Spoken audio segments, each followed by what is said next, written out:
Hello, YouTube. Hello. Sounds like we're saying hello, YouTube. Like we're talking to our own video picture. They have over 20 clubs. And leadership opportunities. And they're #1 in student success. Out of what? Don't know what that means. That could mean anything. Out of all colleges in the Crafton Hills area. Yeah. And what does student success mean? They successfully paid Have students. They successfully paid their tuition. Right. They successfully went to class. Right. They successfully, I don't know, filled their name out on the application. Success. We're looking to see, if you're watching on YouTube, the local community college, at least a few years ago, their website used to close at like 10 o'clock at night. I don't know if it still sounds. No, really... I'm telling you, like it wasn't like it wasn't an error. Like it would pop up like a TV station is off air and it said, our site is closed from mid-10 that to doesn't even make 6 a.m. sense. That we'll means be back up in the morning. So they like had it on a web server that they turned off.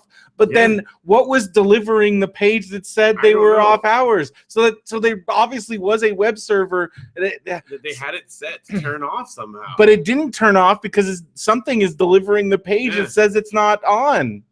I don't know. So that doesn't make any sense. That doesn't make sense. But I'm telling you it's true because I checked. I wanted to go to classes there and I kept looking. Yeah, and when I had free time was at night. That doesn't make sense. I don't know why they did it. Because if you have a page that says we're not open right now, something is on serving that page. So I don't think they were doing it because they weren't capable. I think they didn't want people to go on their site late at night. Why? Maybe they want their students to be in bed or something. What? Is it a curfew issue? What? I don't know. What? I don't know. What if the internet did that? What if it was like, go to bed? Go to bed, Brendan. What if Facebook was like, no? What if Facebook was like Bubs, closed, where you could only be on a certain number of hours and then it would kick you off? And then you had to do things to earn more hours? Yeah. Go to bed, Brendan. What if the internet just told you that? Well, I mean, I remember running out of AOL time. I remember running out of Bubs time all the time. That was frequent. That was like a regular thing. Well, even if you just left it up on accident, open, then it would be counting against your time. That's crazy that your email you could only look at for a certain amount of time. Well, how much did you get? Like 3 hours? I think so, yeah. And then if you're a moderator, you got bumped up to 5 hours. Right. You had didn't you multiple moderate things? Yeah, but I don't think it stacked because I thought it did and then it didn't. But I know I had at least 5 hours a day. But that should be enough. Right.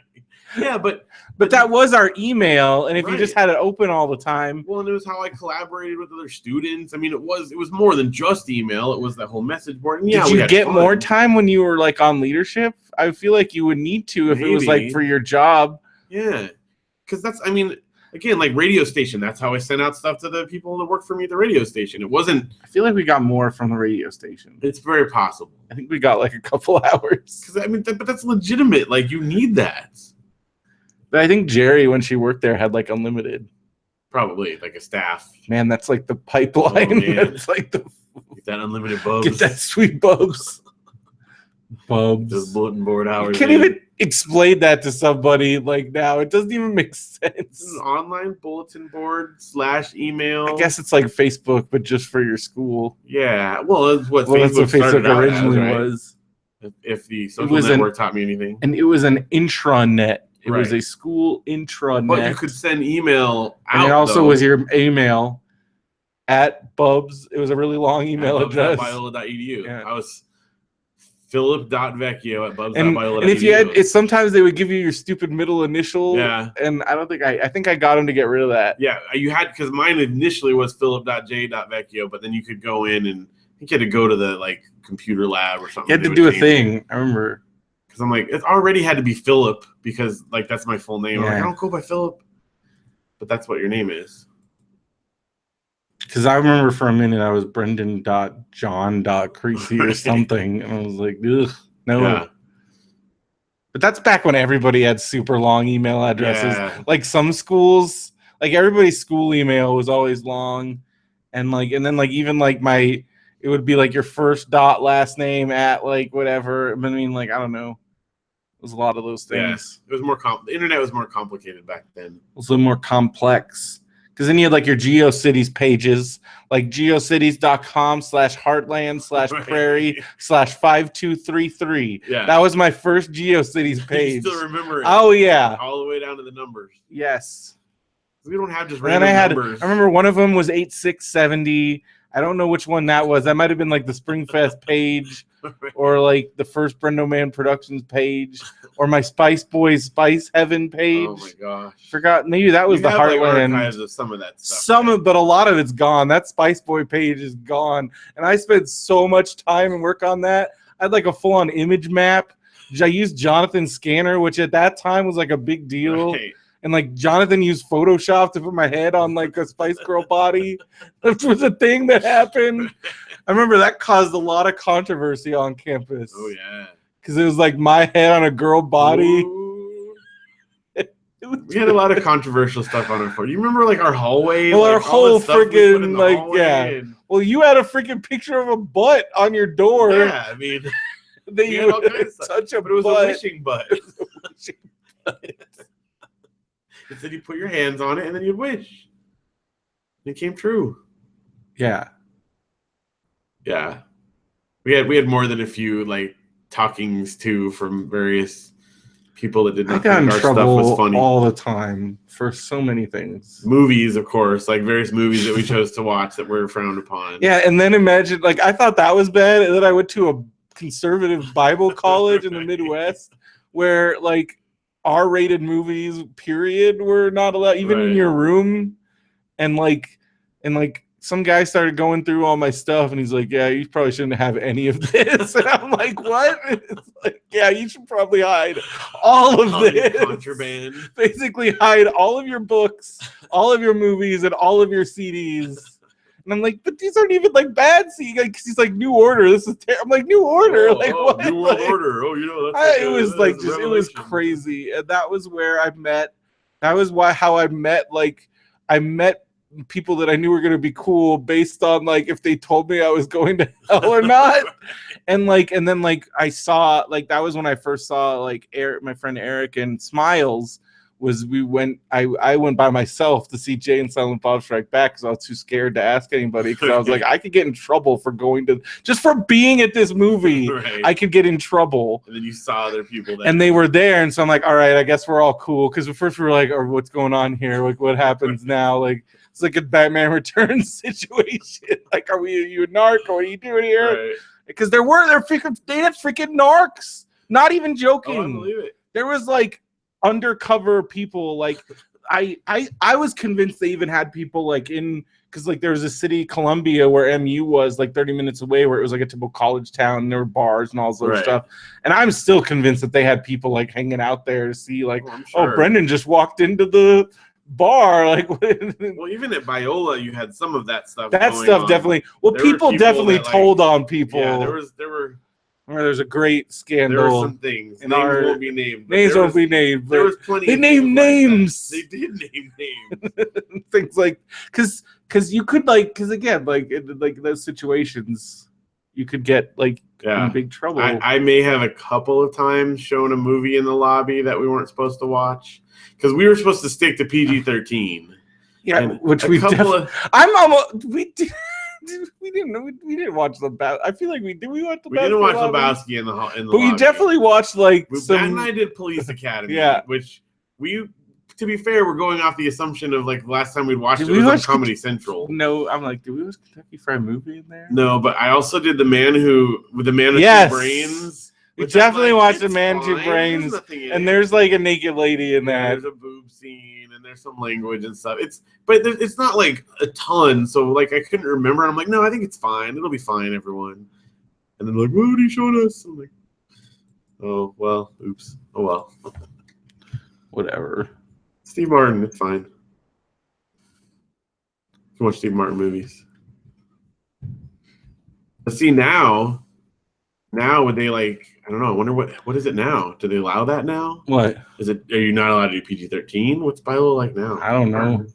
people watch movies. Everybody can watch anything. That's what I mean. I don't know. It's on your phone. It's on your devices. Like I don't know, man. I'm assuming it's still the same, probably. Because we didn't like back then. Like there was a limited access to a TV, let alone like movies. That was like when I fell out of like watching wrestling on this basics. They didn't have cable, and it's not like you can just watch everything in your room. And they didn't even have torrents back then, so it was like I had to like So I remember for a while I would have I would have my friends tape it, and then I'd get them when I went home or somebody send them to me. But after a while, that got too much, and then I don't have time to watch all these tapes. Right. And so I kind of would just read stuff online and watch when I was at home. But it's definitely things got a lot more sporadic. Yeah. You couldn't keep up because if it was a cable show, none of us had cable. Right. Well, and even broadcast TV, it's whatever. Whatever. So we had to watch that in the lobby. Well, there was a lot of stuff we couldn't get. The only thing we could get in my room was whatever channel Conan was on, because we would watch Conan. Yeah, that's NBC. I remember we definitely watched Conan in my room. But we would always watch SNL in the lobby. Yeah. Because my TV didn't get good enough reception to watch the live TV in our room.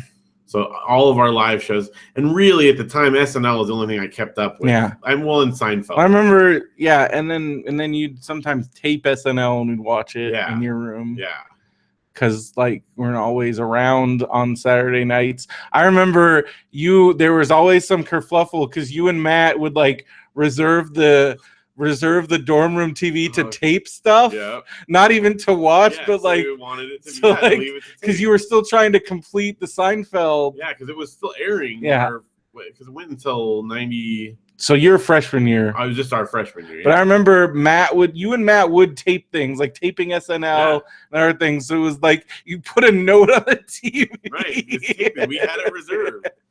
Yeah. I forgot about reserving the lobby and stuff. Just for reserving things, and I remember we reserved that a lot. A lot. Well, that's the first time I ever met you guys in the lobby watching Ferris Bueller, yeah. But that was definitely I call it. It's got to be so much easier now. I think so. Being able to, you can just watch whatever you want. You're on your phone in your room. Maybe you can watch stuff on your computer. Everyone's got laptops. Yeah, we can watch TV shows on our computer back then. Hulu, Netflix. We could download a little tiny 10-second you could video. Download a thing that would take all day to download on dial-up because our dorm did not get Ethernet until my sophomore year, and so my freshman year we still all had dial-up, and so you could never call anybody because everybody always was you're just always connected, right?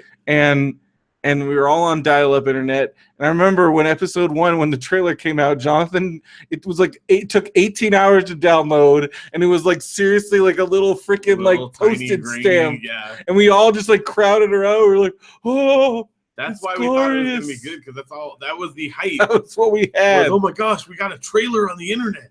Yeah. It's gonna be huge. Which was the biggest thing in the world in 1999. Yeah. 98, 99. That was much more exciting. Bleeding edge technology. Yeah.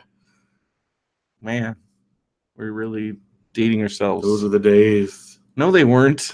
Oh, well, those were days. They were days, but now we live in magic times. We do live in, but those were the days of other things though. There were some glory days for sure.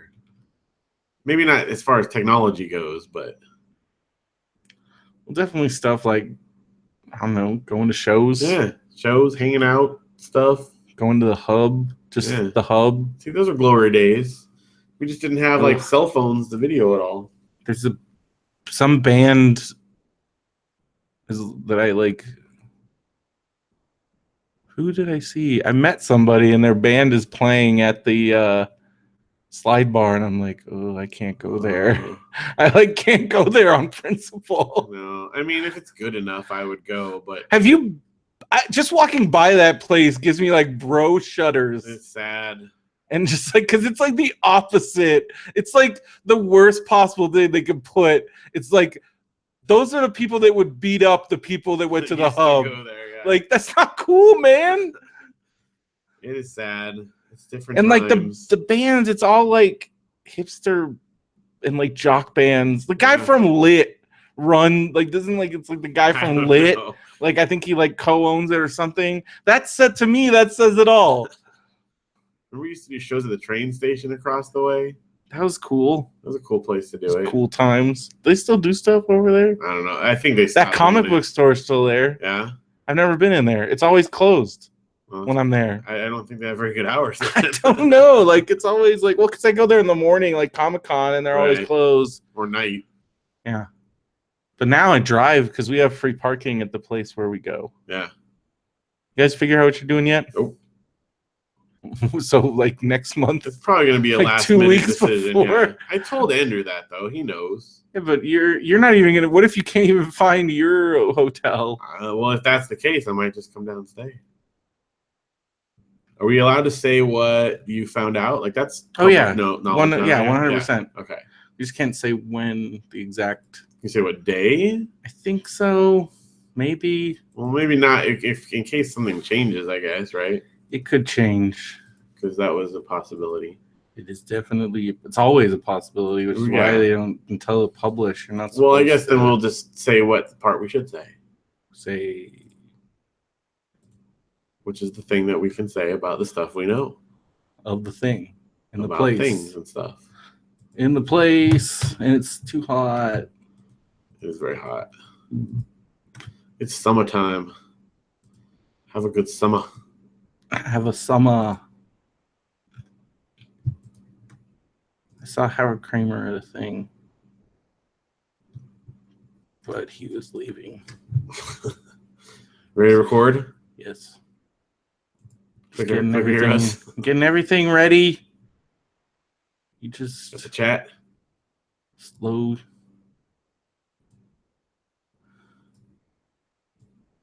Get the other chat. I got all the chats. Get the 2 chats. Brothers chat. Oops. Don't want that. Oh yeah, this one. Diablo. Man, that's old. All my desktops are like super old. Because I just got a bunch of them these are all from when I was working at M86. Man, that is old. Well, it was like everybody you wanted to have cool desktops. Because we had all these giant monitors and we just like want cool desktops. You don't want to be the guy that just had like the clouds or Windows whatever background. Yeah. You want to be that goofus.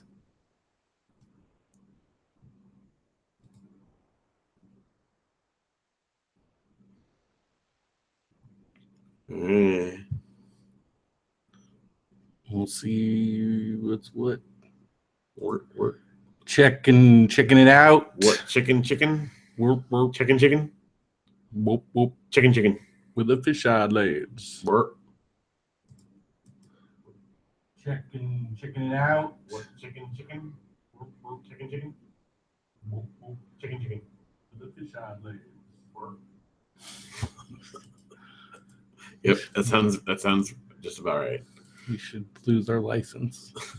Podcast license. Podcast license has been revoked. Dude, what if we should start a website issuing podcast license? Get your podcast license. Oh my god. $10. That would be amazing. The official podcast licensing The PLC, board. the Podcast Licensing Committee. Yeah. It's official. Yeah. Dude, You're what official. if we did? And then people would have to like come to us. Be able to sleep at night. It's free though. We just email it to them. They just have to apply to us. Tell us about their podcast. We'll give them a podcast license. And if they're like dumb, then we're like, no, not allowed. Nope. You're not licensed. You're banned. You're an unlicensed. You're an unlicensed show. This is an unlicensed, unauthorized. Should do that. We need to make money off of it. Yeah. To get plenty of that white noise.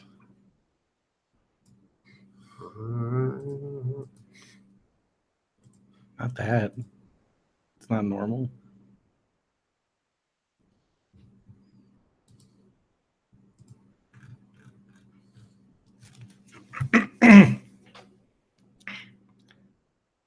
Hello and welcome to another episode of Radio BrendoMan. I'm Brendan Creecy. And I'm Phil Vecchio. I just looked down and saw that I slimed the table here because it's hot. Slimed. I slimed. It's like a triangle from your arm there. It's gnarly. I'm sorry. That's all right. I'm not making it very hospitable. It's warm. We have to. That's the thing with recording. You can't have it be all noisy with an air conditioning, or that's all you guys would hear. Yeah. So just remember, every time you listen to anything, the people are probably sweating bullets for you. For you, the listener. That's how much we care. Like any place, like even in those fancy recording booths. Yeah, it's probably they have to turn it off. Just realize it's probably really hot in there. Yep. So unless they have some fancy thing. Is there a fancy thing? I mean, they can cool it like beforehand. Whispering cool air. Hey guys. It's like silent. Is there a silent cooler? I don't know. I don't think so. Like a swamp cooler? I mean, I think that they just have to cool it ahead of time, right? What if you just record in a ice box? I mean, I guess, but even that's noisy. You got it's like an Ica. Oh, just ice. Just a ice. Like Green Gables. Like a giant cooler. All right. Like a butchery. Maybe a butchery. Yeah, you go down to an abattoir. Maybe. I guess you could. You just have a bunch of like raw meat and ice cubes around. But it'd be cold. Yeah, I'd do it. Butcher cast. The meat cast. Meat cast. The carcass cast. That's what we need to do. Surrounded by carcasses. Do we have a local butchery?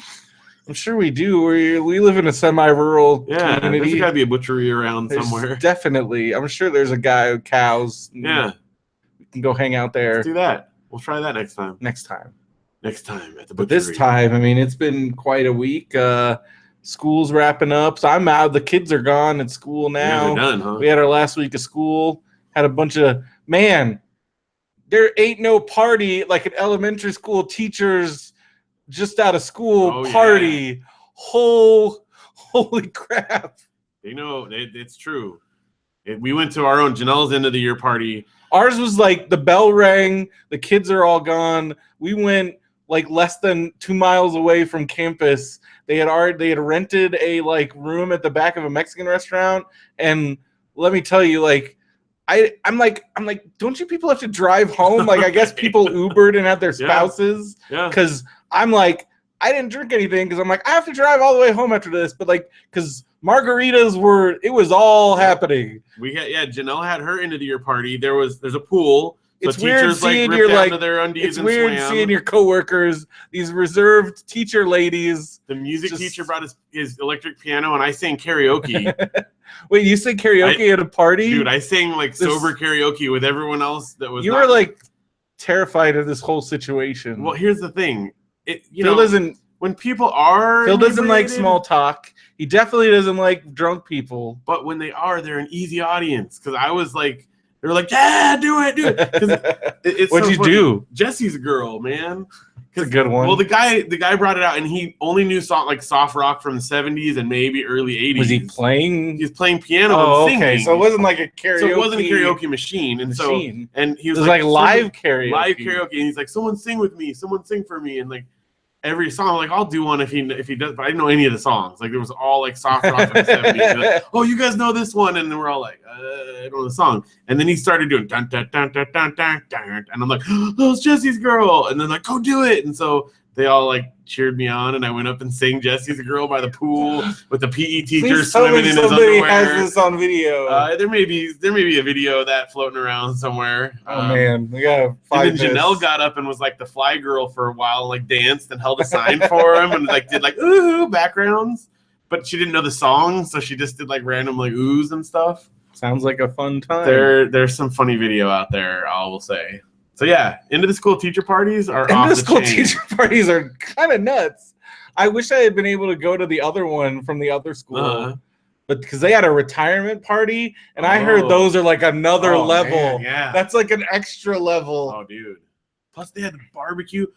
The principal's husband barbecued, and it was like incredible. Well, we had it at this Mexican place in Highland that I didn't even know existed. It's called Mi Cocina. Is it the one that gets across from the Walmart? Across from the Walmart. Yeah, we ate there once. It's so really good. Yeah. Well, why were we there? We went there one time. Oh, because we used to have our emergency or our urgent care was up there for a while. You need to go all the way up there for a while. Yeah, when we first lived here. Oh, dude, this place is good. That Walmart Ghetto. It looks on the outside like a really nice Walmart, but it's the most, because here's the thing about Highland.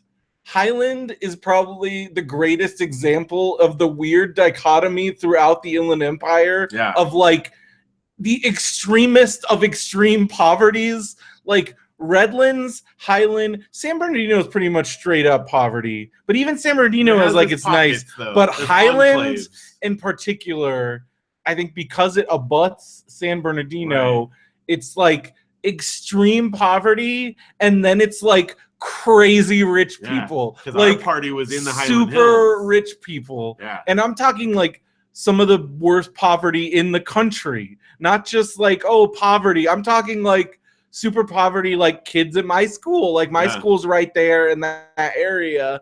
Then like, and so it's just bizarre. So this Walmart, it's a freaking nice, huge, giant super center Walmart, but it definitely supports the idea that even the nicest of Walmarts is so freaking ghetto. Like the parking lot's so scary. I got accosted by like 8 different junkies and or like extreme homeless people. I saw a fight break out because of a minor fender bender that happened, like a physical fight. Right. And I'm like, I can't, because I went there because I had to get, it was like after school, and then like the wedding rehearsal, the wedding was like the next day. So I'm like, and I forgot that I don't have pants for my suit. Oh, you get pants. And because I ruined them in the washer accidentally. They accidentally got put in the wash. Oh. And so I had to get like nice pants. I hate that there's clothes that you can't like, wash. I know, it's stupid, right? That's the point. Well, so Walmart's the only place that like I knew I could get clothes at that are my size. And like, I hate how much the fat guy stores charge, the fat store surcharge, whereas Walmart, it's all cheap. Yeah. And even though I felt dirty, because like it's probably made by a small child in China somewhere. But you know, probably the ones at the fat guy store are too. So they all are. Yeah. But especially at Walmart. I mean, come on. These pants. These are like nice pants, like, and they're like $20. There's no way that's like, I don't know, dude. It just seems, the whole thing seems shady. And so I got like the pants, I got a belt, and then like while I was there, I'm like, oh, they got a good deal on some undershirts, and Hanes has this new technology. I don't know. New shirt technology? Well, they actually sell shirts. I didn't get these ones, but they have them. It's the same material that the MeUndies are. The okay. What is that called?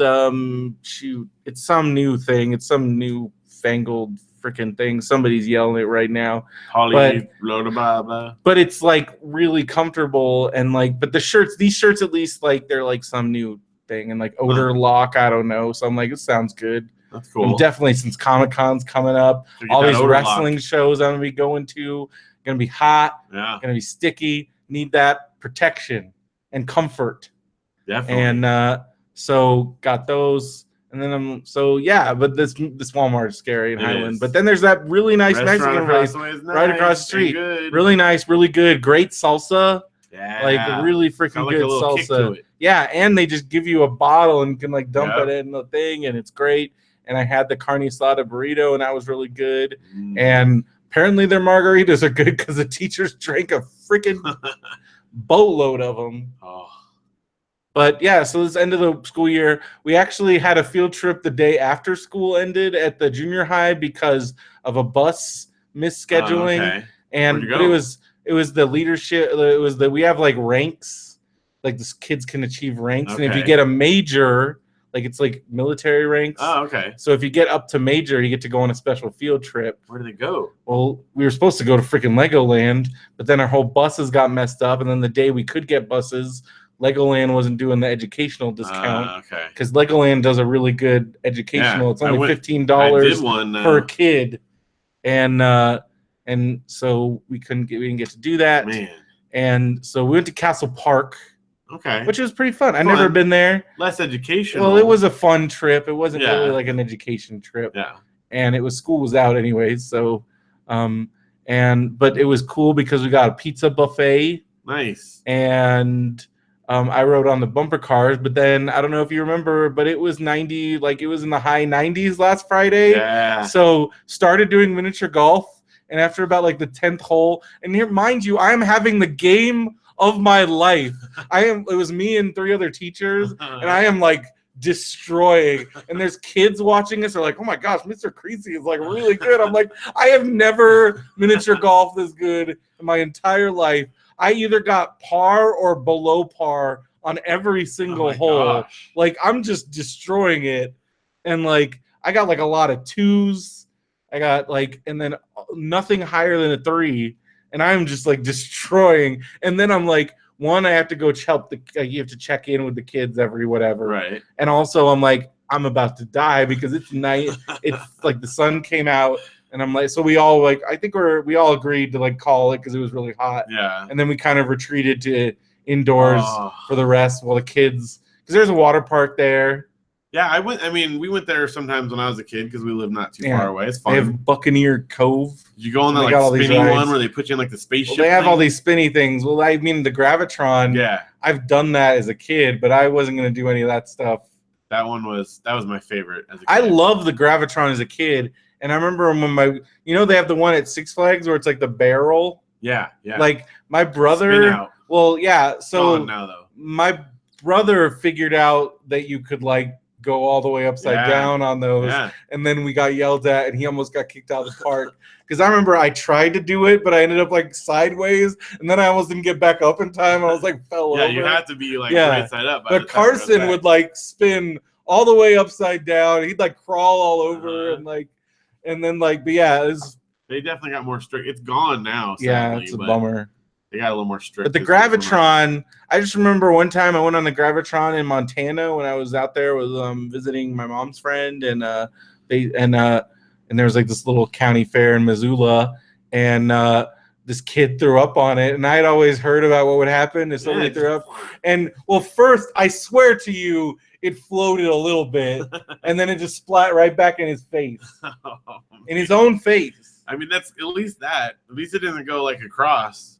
Because I had heard all kinds of different theories about what would happen. Yeah. And I had heard that it full on went to the middle and then like stayed there. And then if the ride stopped, then it like, and then as soon as it stopped the ride, it would just split. So I was freaked out, but it kind of floated a little bit because we were going so fast. Right. And then it just went blah, like right back in his face. That's awesome. But yeah. And then my other favorite one to do, because I don't know, I haven't done those.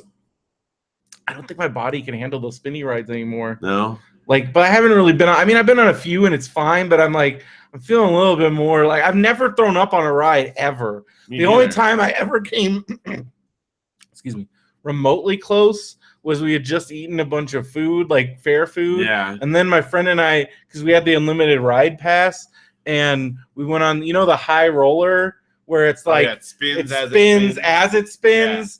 Yeah. And that plus like eating a bunch of junk food, it got close. It got real close. I almost raised my hand, but I made it through. And then I didn't throw up afterward. But I was like, that was the closest I've ever been. But yeah, the other one that I really liked was the one, I think they still have this at a lot of places, where it like starts off like flat and then it raises up and then like it's like a circle. They had one of those at Six Flags. Yeah.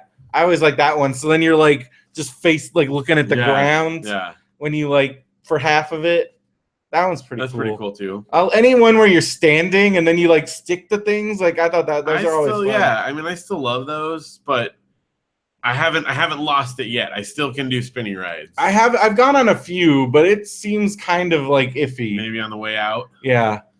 I mean, I went on that one at John's Incredible Pizza with the girls. I did that. But you were in the slow car, right? Like you guys didn't spin. No, we spun. Oh, you spun too? We spun like crazy. I can handle it. I feel like something's gonna give at some point. I don't know. Very well because a lot of people I know, like when you get to it's like your body is like nope, like not like Mike. Like Mike used to do all that stuff, and he can't do it anymore. Well, the reason I mentioned John's is because that's a good test because we just finished eating all-you-can-eat pizza and pasta. I also still don't understand why they have carpet under that, and how gnarly is that carpet? And how often do they clean that carpet? She said people barf all the time. And that's carpet. Yeah. I don't know. That's real gross. They probably just have the carpet cleaner guys like on speed dial. I guess, but it's got to be gnarly. Man, I remember whenever somebody threw up at Disneyland, but Disneyland's great because they have that freaking magic dust. Magic powder. It is. It's magic. It takes the smell away immediately, and it like clumps it all up, and then they just sweep it. Like the first time I saw that, I was like, "What kind of wizardry is this?" All it takes is faith and trust and a little bit of vomit. Because I had a code V. Like immediately, like one of the first people through my gate, it was a dude and his 2 kids. You could tell the guy like just wanted to be there and get to Disneyland, and even though he didn't care and the kid was clearly like sick. Right. And as soon as he got through the gate, the kid just threw up everywhere, and that was like I had been a ticket taker for like 5 minutes. And I don't happens know. To everybody. Did you ever get any gnarly ones? Not too bad. Again, I was in like the cushy code spot. V? Like one, I had one that wasn't even inside. It was outside. I wasn't even the one that called it. Man. Like it was, but I was in like the nice air conditioned place. Little Disneyland trivia, code V. I think everyone knows what that means. Yeah. There's also code U. Yeah, we had code U. I want to say code P, but that's not the official. No. Speaking of code P. My gosh, I guess we'll talk about it in the movies, but that'll probably be next episode. So that it just gets to everyone Captain earlier. Underpants. See Captain Underpants. It's amazing. It's like the funniest movie I've got seen really good reviews in a long time. I want to watch it again right now because there's so much clever stuff. I wish I had seen it, but we recorded a popsicles and I could not miss. Which is good. Recording a popsicles because you guys went at 9:40 in the morning. Yeah, well, because we did our movie ticket thing. You got to go to the first. If you go to the first one, you had $7.50 in movie cash. The tickets are $7, so you get to go for free, and you got a DVD on top of it. Yeah, it's great. And most places, that's how they trick you. Because back in maybe 1998, movies are $7.50. Right. But that's not true anywhere now. Except first showing of it. And you can always tell, like, they're always a little bit grumpy about having to take them. But it's like, I paid for the thing. I printed up the certificate. It scans in and works. And they're like, take my movie cash. All right. But they do it. Well, especially at that Krekorian, because they're hurting. Yeah, I know, but they get. I don't know how that works. I don't know how it works. Somebody gets money somewhere. They get the money. No, they get the money, but they have to like reimburse. They have to probably file a thing, and since there was like check, 4 of us, it's a coupon, and also it's the Krekorian that has to be hurting now that the Harkins. Because every time I've been in there are not a lot of people in that place. There normally isn't, but there were a lot of people in Captain Underpants. Well, Captain Underpants, but I think because it's doing well. But like I went there in the middle of the day after this was like like a month into Harkins, and I was like, oh man, it's definitely taking a hit. And honestly, mostly the only time we go there is when we get certificates for stuff.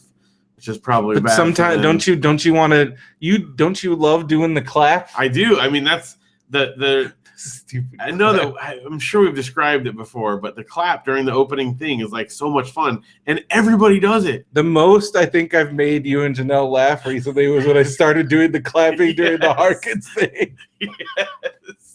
It's hard to make Janelle laugh too. No, when you've earned it when you get a good like belly laugh. A cackle out of Janelle is hard earned. And I started doing the clap during the Harkins. No, it was at the. Was it the Harkins? I thought it was in Laughlin. No, it was in Laughlin because you got everybody. Remember at that when we saw Moana? Yeah, it was during Moana, I think.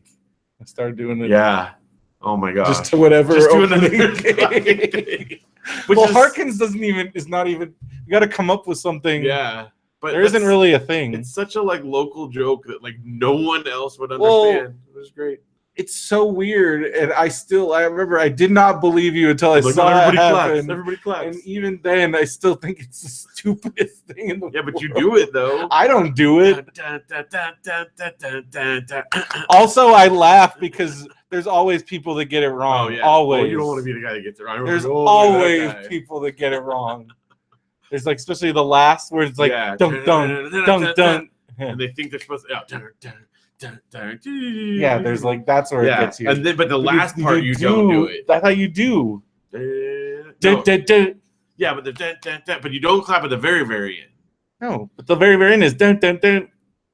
But there's a thing at the end. Sometimes people clap after. But you always do the dun dun dun. You do the dun dun dun. This is why this is so dumb. This is so dumb. Nobody even knows if anybody. We're talking about the Krekorian Cinemas opening thing. That's got to be at least. That's movie clips from like 2008 at the latest. Yeah, maybe that. Maybe. I mean, like the main like thing is from like Pirates of the Caribbean, Ace Ventura. Yeah, like, it's all these old Back movie to the clips. Future.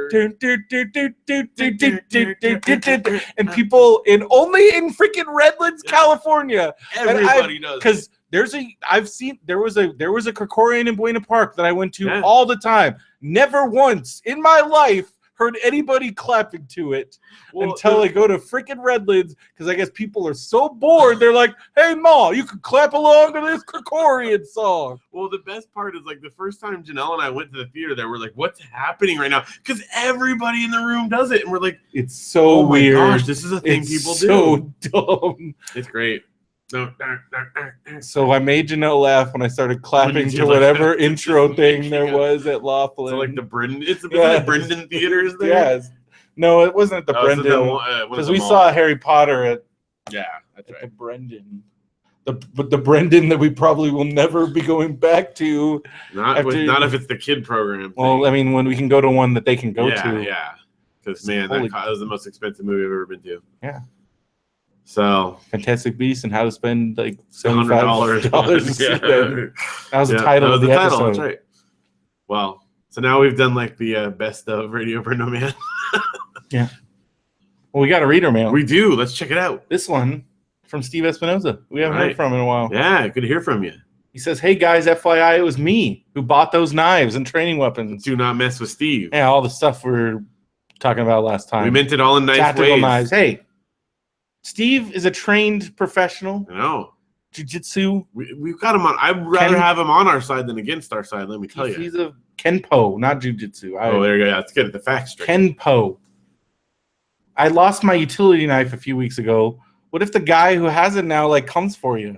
You didn't write your name and address on it. Do you write your name and address on a knife like that? I definitely would not. Like, hey, here's where you can come and fight me and with stab this me. Knife. Right. But also just what if a guy is following you around and finds your knife and now he's got a knife? Man, where did you live? Maybe he lost it around his house. I lose stuff around the house. Yeah. I bought a few knives for everyday cutting and self-defense, because everyday cutting. Like food. Boxes. I'm telling you, he's using it to cut his salami too. Salami. You got to use a good pocket knife for salami. You can't just use a kitchen knife.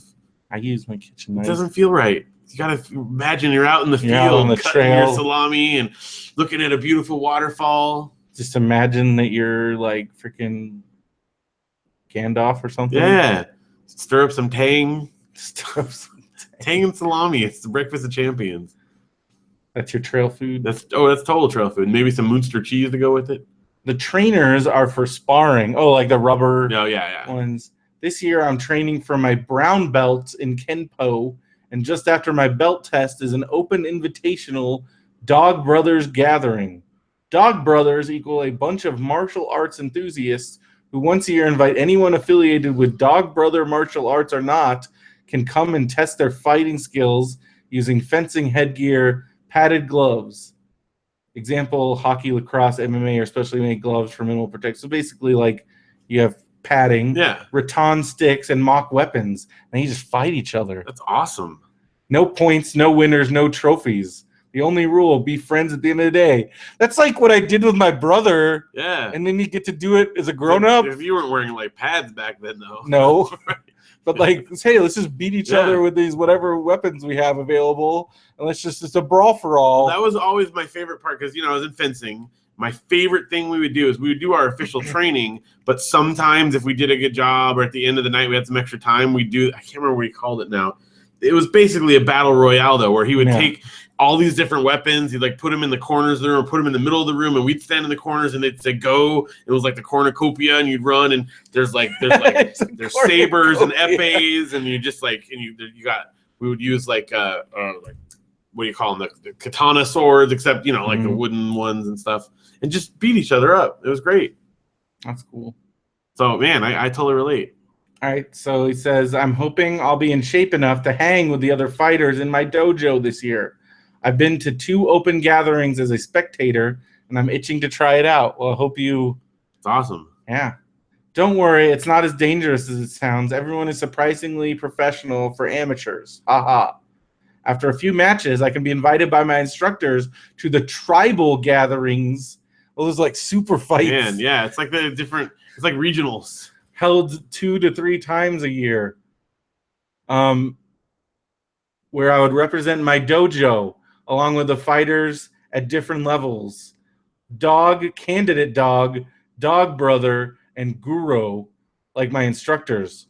When you get to candidate dog, you get to choose a dog name or have one given to you if you don't have one in mind.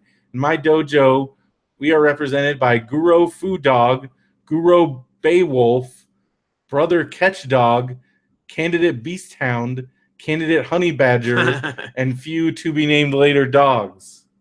If I ever get to that level, I was thinking about either Lucha Dog for my Mexican heritage and fandom for pro wrestling, or Poochie for my love of The Simpsons. Even female martial artists have joined in and have become lady dogs or the B words. Anyways, this year there is a documentary crew that has been taping gatherings, and I wouldn't mind being a background player in that project. Dude, I'd watch a documentary about these giant like dog rubber knife fights, dog fights, but good dog fights. Yeah, people dog fights, but it's people. Yeah, but for people. Anyways, keep up the good work, and John Goobang do. Well, John Goobang do you? Yes, John Goobang do to you too. For the record, I like Lucha Dog. I think that's a good one. Poochie is good too. But I like Lucha Dog. Lucha Dog, that just sounds like Poochie. It sounds more like tough, but I guess it doesn't matter. It throws your opponents off guard. That's true. You think like, oh, look at this guy, Poochie, haha, and then you're like, Papa, look at my rubber knife. Look at my rubber knife. Well, I'm assuming they're not stabbing each other with the metal ones in these things, even with the helmet, right? I don't think so. I think that's why he's got. They said the trainers are for his like dog fighting. Yeah, that's awesome.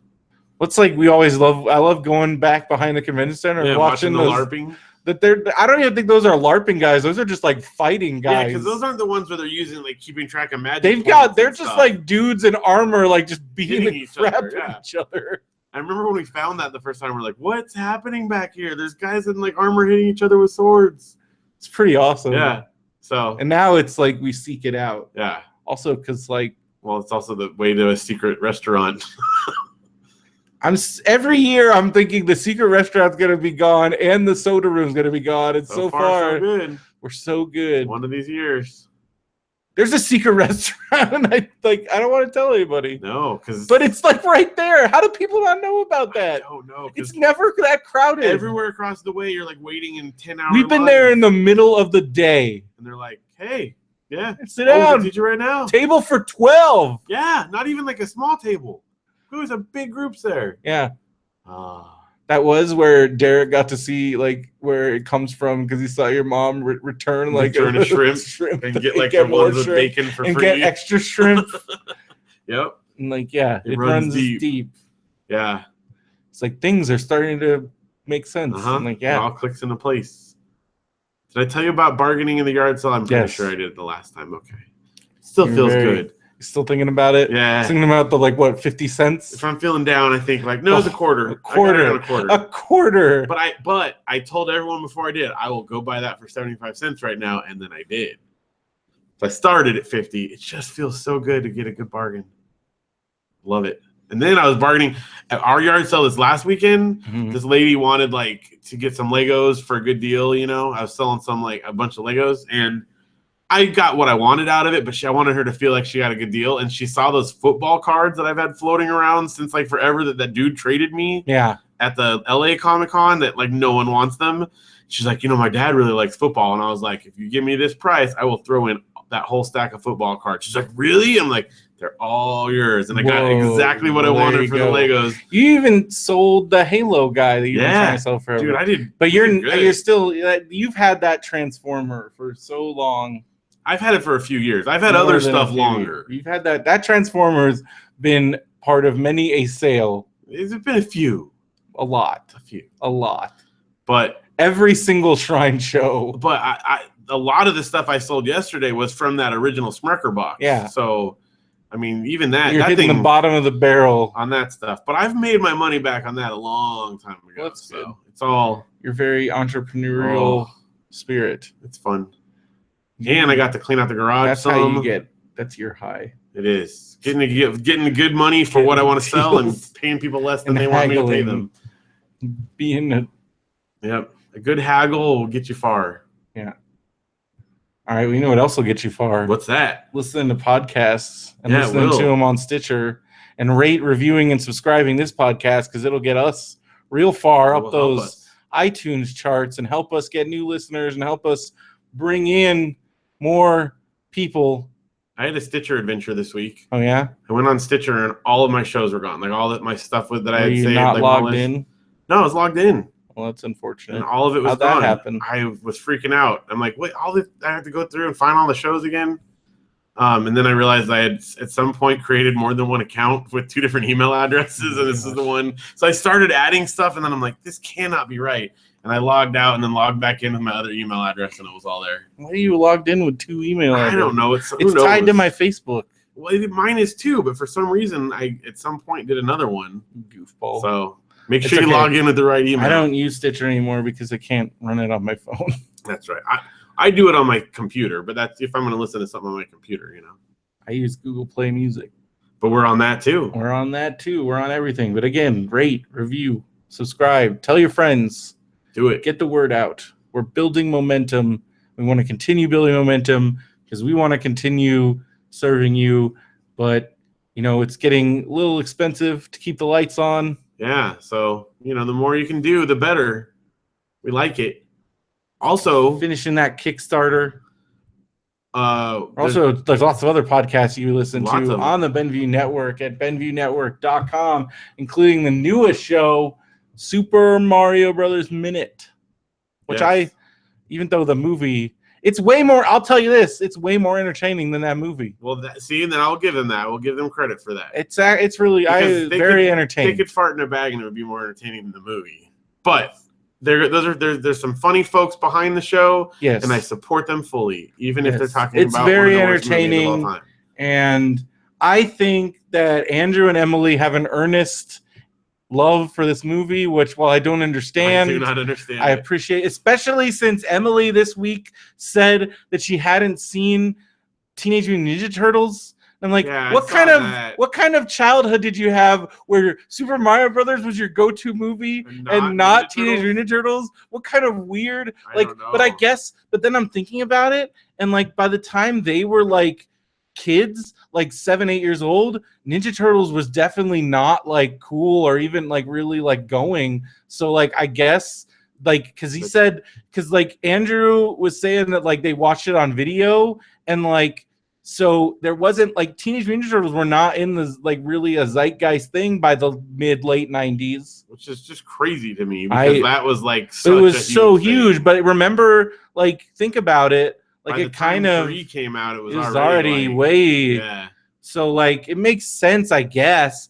But I mean, come on, Teenage Mutant Ninja Turtles is like Teenage Mutant Ninja Turtles as a film, not even as a genre film, not even as a kids movie, stands on its own very well. It's a great movie. I dare you to watch that and not be moved like between the relationship between the brothers themselves and then Splinter and them, and like when like Raphael is like in that tub and they don't know if he's gonna live or die, and Casey Jones is so freaking good. Elias Koteas became he's still one of my favorite actors because he delivers in everything, even bad stuff that he's in, he always delivers. He's great. He should be in more things. Maybe he's exactly the amount he wants to be. Maybe because he's great. It's carefully calculated. Some kind of wonderful dude. Him in freaking. Well, did you ever see Zodiac? I still never saw Zodiac. What? No, I never saw Zodiac. Is like a freaking amazing movie, and he's great in it. And what was that Denzel Washington one? The one where it was like jumping from person to person. Oh, 7 or not 7? 7. 7. Oh shoot! Fallen. Single word. Because he's great in that. Yeah. Oh, I love that movie. Yeah. I can't believe that wasn't at Strang Fest. That's where I did not agree with Strang's selections. Because that movie was great. It's really good. Great use of the Stones. Yeah. That song, Well, we just recorded an episode of Alex P. Keaton, who's my friend. That's right. Right before we recorded here, there will be 3 more episodes before the season is done. Finish it out. Finishing out. You got Mandarin Orange Show. Yep. You got lots of great episodes of The Artistry. There's also a new, like, they split up Midnight Marinara, so now there's Undercooked Analysis. And then the regular Midnight Marinara. And New Popsicles. New Popsicles is coming this week. Yeah. It's not up yet. I just got all the pieces. Put that together. And it's a little bit of work to put together from 3 people. Yeah. It's not as easy as this is like the easiest. Like this is great. We don't have to do a whole lot. We don't have to do anything. It's way less work than it used to be. It's still some work. But we're in the same room. Yes. Makes it a lot easier. Yes. Yeah. So, you got lots of other stuff. Check them out. BenviewNetwork.com. And speaking of .coms, build your own .com at .dreamhost. Not .dreamhost. That won't get you anywhere. Just put .dreamhost on your computer. See what happens.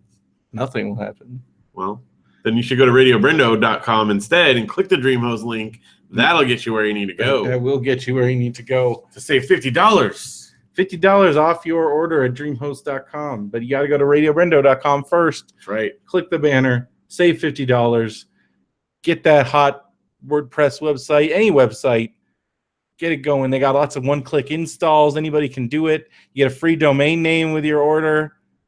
And Good deal. Shared hosting plans start at $97 a year minus $50 off. That's like, savings. Less than $50. Yeah, for a whole year. You know what else saves you money? I do. Sometimes you gotta spend money to save money, but we're gonna help you not even have to spend some money. And you can get a free trial of Amazon Prime, 30-day free trial. Good deal. Go to radiobrendo.com, click that free trial, sign right up. That will get you free 2-day shipping with no minimum order size, unlimited orders, as many orders you want in the year. And tell you, that has you find saved that the day cheap this stuff, week. Cheap things. Yeah. You find that good deal where normally I got to fill up my cart to get $25 worth of stuff to get that super saver shipping. It takes 2-3 weeks. None of that nonsense. None of that. You order something, it gets there, boom. Well, we're leaving on our trip soon, and we had some last minute things we forgot to get. Yeah. And we're like, Amazon Prime, no problem. What'd you forget? Well, some of it for instance, your money belt didn't fit you. Well, the money belt is the issue. That's part of the reason I was trying to dig up and find my old stuff from Europe. I don't know if it fits me because I can't find it. You can't even find it. So that's an issue. You were depending on being able to find something that you hadn't seen in years. I thought it was in with your all garage of my stuff, which I found, but I don't know where the belt part is. So I don't know. So yes, I spent a few hours digging through boxes, and then I was like, I guess I have to get something else. Also, I need USB 3DS chargers because you do. In order to get the charger to work in Europe, the regular ones don't work on their thing. Even with an adapter? You can get a converter, but most chargers you don't need that for. So if we get the USB one, we're fine. Okay. So that's why we're doing that. So don't want to explode your Don't DS. want to explode anything. So anyway, a few things like that we ordered and order my Amazon Prime. Easy to do. Boom. But if you already have Amazon Prime, you also get that Instant Watch library, which we just used to watch Family Ties. That's right. For Alex P. Keaton is my friend. And if you want to follow along, Alex P. Keaton is my friend, you got Amazon Prime. Boom. Do your free trial through us. Boom, boom, boom. But if you already have Amazon Prime or, whatever, you want to still help out the show, you're shopping on Amazon, go to radiobrendo.com, click the link on the right-hand side for Amazon, buy something like you would normally buy, and it will help us out. Tell your friends to do that too. You should, because it's easy and you don't have to pay any extra money. Right. And let's see what people bought this week. Well, we got a Mabus retractable tape measure. And that would have been helpful this weekend. Everyone was running around my house trying to find one. Did you ever find it? Nope. Matthew wound up measuring his suitcase with a piece of paper because he knew it was 8.5 inches. How does he know that was right? Because the piece of paper is 8.5 by 11. That's true, but what if it's if you're off by even a little bit? Well, he found out it was too big anyway, so we had to go buy a new one. This one looks pretty convenient and handy. Mabus. It's only $3.99. Looks like a Mabus on it. It measures round or straight objects, and it's handy to have around the house. But it's Mabus DMI Healthcare, so I guess it's for measuring people. I guess. I have one that's for measuring people. It came in my scale. But I mean, like, you could also use it to measure something. It's because it's soft. But it also only measures up to 60 inches. Well, measuring tapes usually they're much longer. Like big tape measures. But this is good if you're measuring. Yeah. Maybe someone got this to measure their suitcase. Maybe they did. Maybe that's Matthew. We got a Stanley 12-in-1 multi-tool. This sounds like a David purchase. Could be. He's owned quite a few of these types of things over the years. Let's see this one. Yep, that's a multi-tool. I mean, I don't know if he needs another one, but... What is this? Not applicable. In the description of the item, the number one object is NA. And then the second thing is imported. I feel like, you know what that is they were like filling out some form or something, and whatever the first column was, instead of leaving it blank. It has 4 screwdrivers. 2 pliers. Yeah. 2 knives. Bottle opener. I want to see. We should have looked at the reviews on the tape measure. Did not measure me correctly. Their inches are way off. This thing said I was fat. Will this fit in a mag holster? Yes, it will fit in a mag holster. How do I close the knife? What? How do you close the knife? If you're having that problem, you should not be carrying this thing around. Do the pliers have a spring? No. The knife blade and other tools do not lock open, so improper use could cause them to fold close unexpectedly. So that means Phil would probably chop his fingers off. Dude, look at my knuckle right now. Do you see this big cut across my knuckle? What did you do? What does that look like? I mean, just make a guess. How did I cut my knuckle open? Definitely looks like a giant gash. Right? Laundry basket. Doing laundry. How did you cut yourself on a laundry basket? I don't know. I was like reaching for something and I dragged my hand across the side of the basket. I cannot have sharp things around me. This guy says it's crap. Wire cutters don't cut wires at all. The rest of the stuff is subpar. Buy a decent one that actually works. Only 4% are 1 stars. Bad product. By Owner T. Owner T. That sounds verified fake. Purchase. Yeah. This one's long lay. Great multi-tool for the cheap price. Okay. I'm telling you, some of those are fake. Look at some of these. Fermin Grande. Those are fake. That's totally fake. Jonathan Collins says it's crap. That seems real. That seems like a real name. J. Nelson. 5 stars. BB. Micheludes Horgios. Yes, it is exactly what I expected. It's got very good reviews overall, but King I'm saying P. some of those are fake. King P says it's a good tool.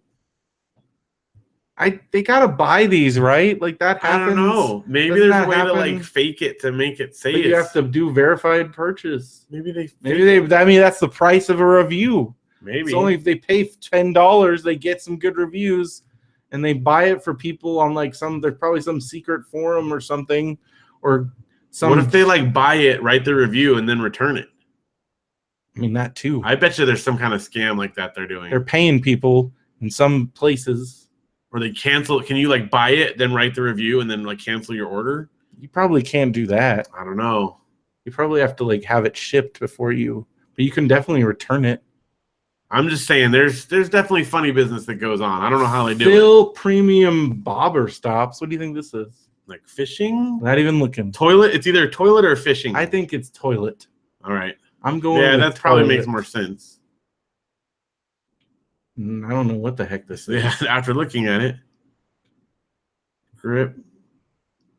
Monofilament other than other. Oh, it is fishing. Look. There's a reel. Huh. Well, the only 2 things I knew that Bob are toilet things and fishing stuff. What's a bobber stop do? To stop a bobber? Yeah, well, if you have a bobber and you don't want it to bob anymore, you got to stop the bobber. Phil bobber stops are made from high-vis, fluorescent colored. These quality stop knots grip monofilament more easy independently than other bobber stops. Doesn't tell me at all what it does. It's a bobber stop. And from the picture, I still can't tell. I mean, it's obviously a fishing thing. Dude, I don't know. I don't know enough about fishing. Fishing it's way too complicated. Complicated. For a while, but I was never I never had a bobber. You gotta have a thing that bobs, a thing that stops the bob. Are there just 6 in one pack? It is 6 packs. Didn't look at quantity per pack, but I think it was 20. Oh, it's 6 packs. 6 packs of a bobber. How many bobber stops?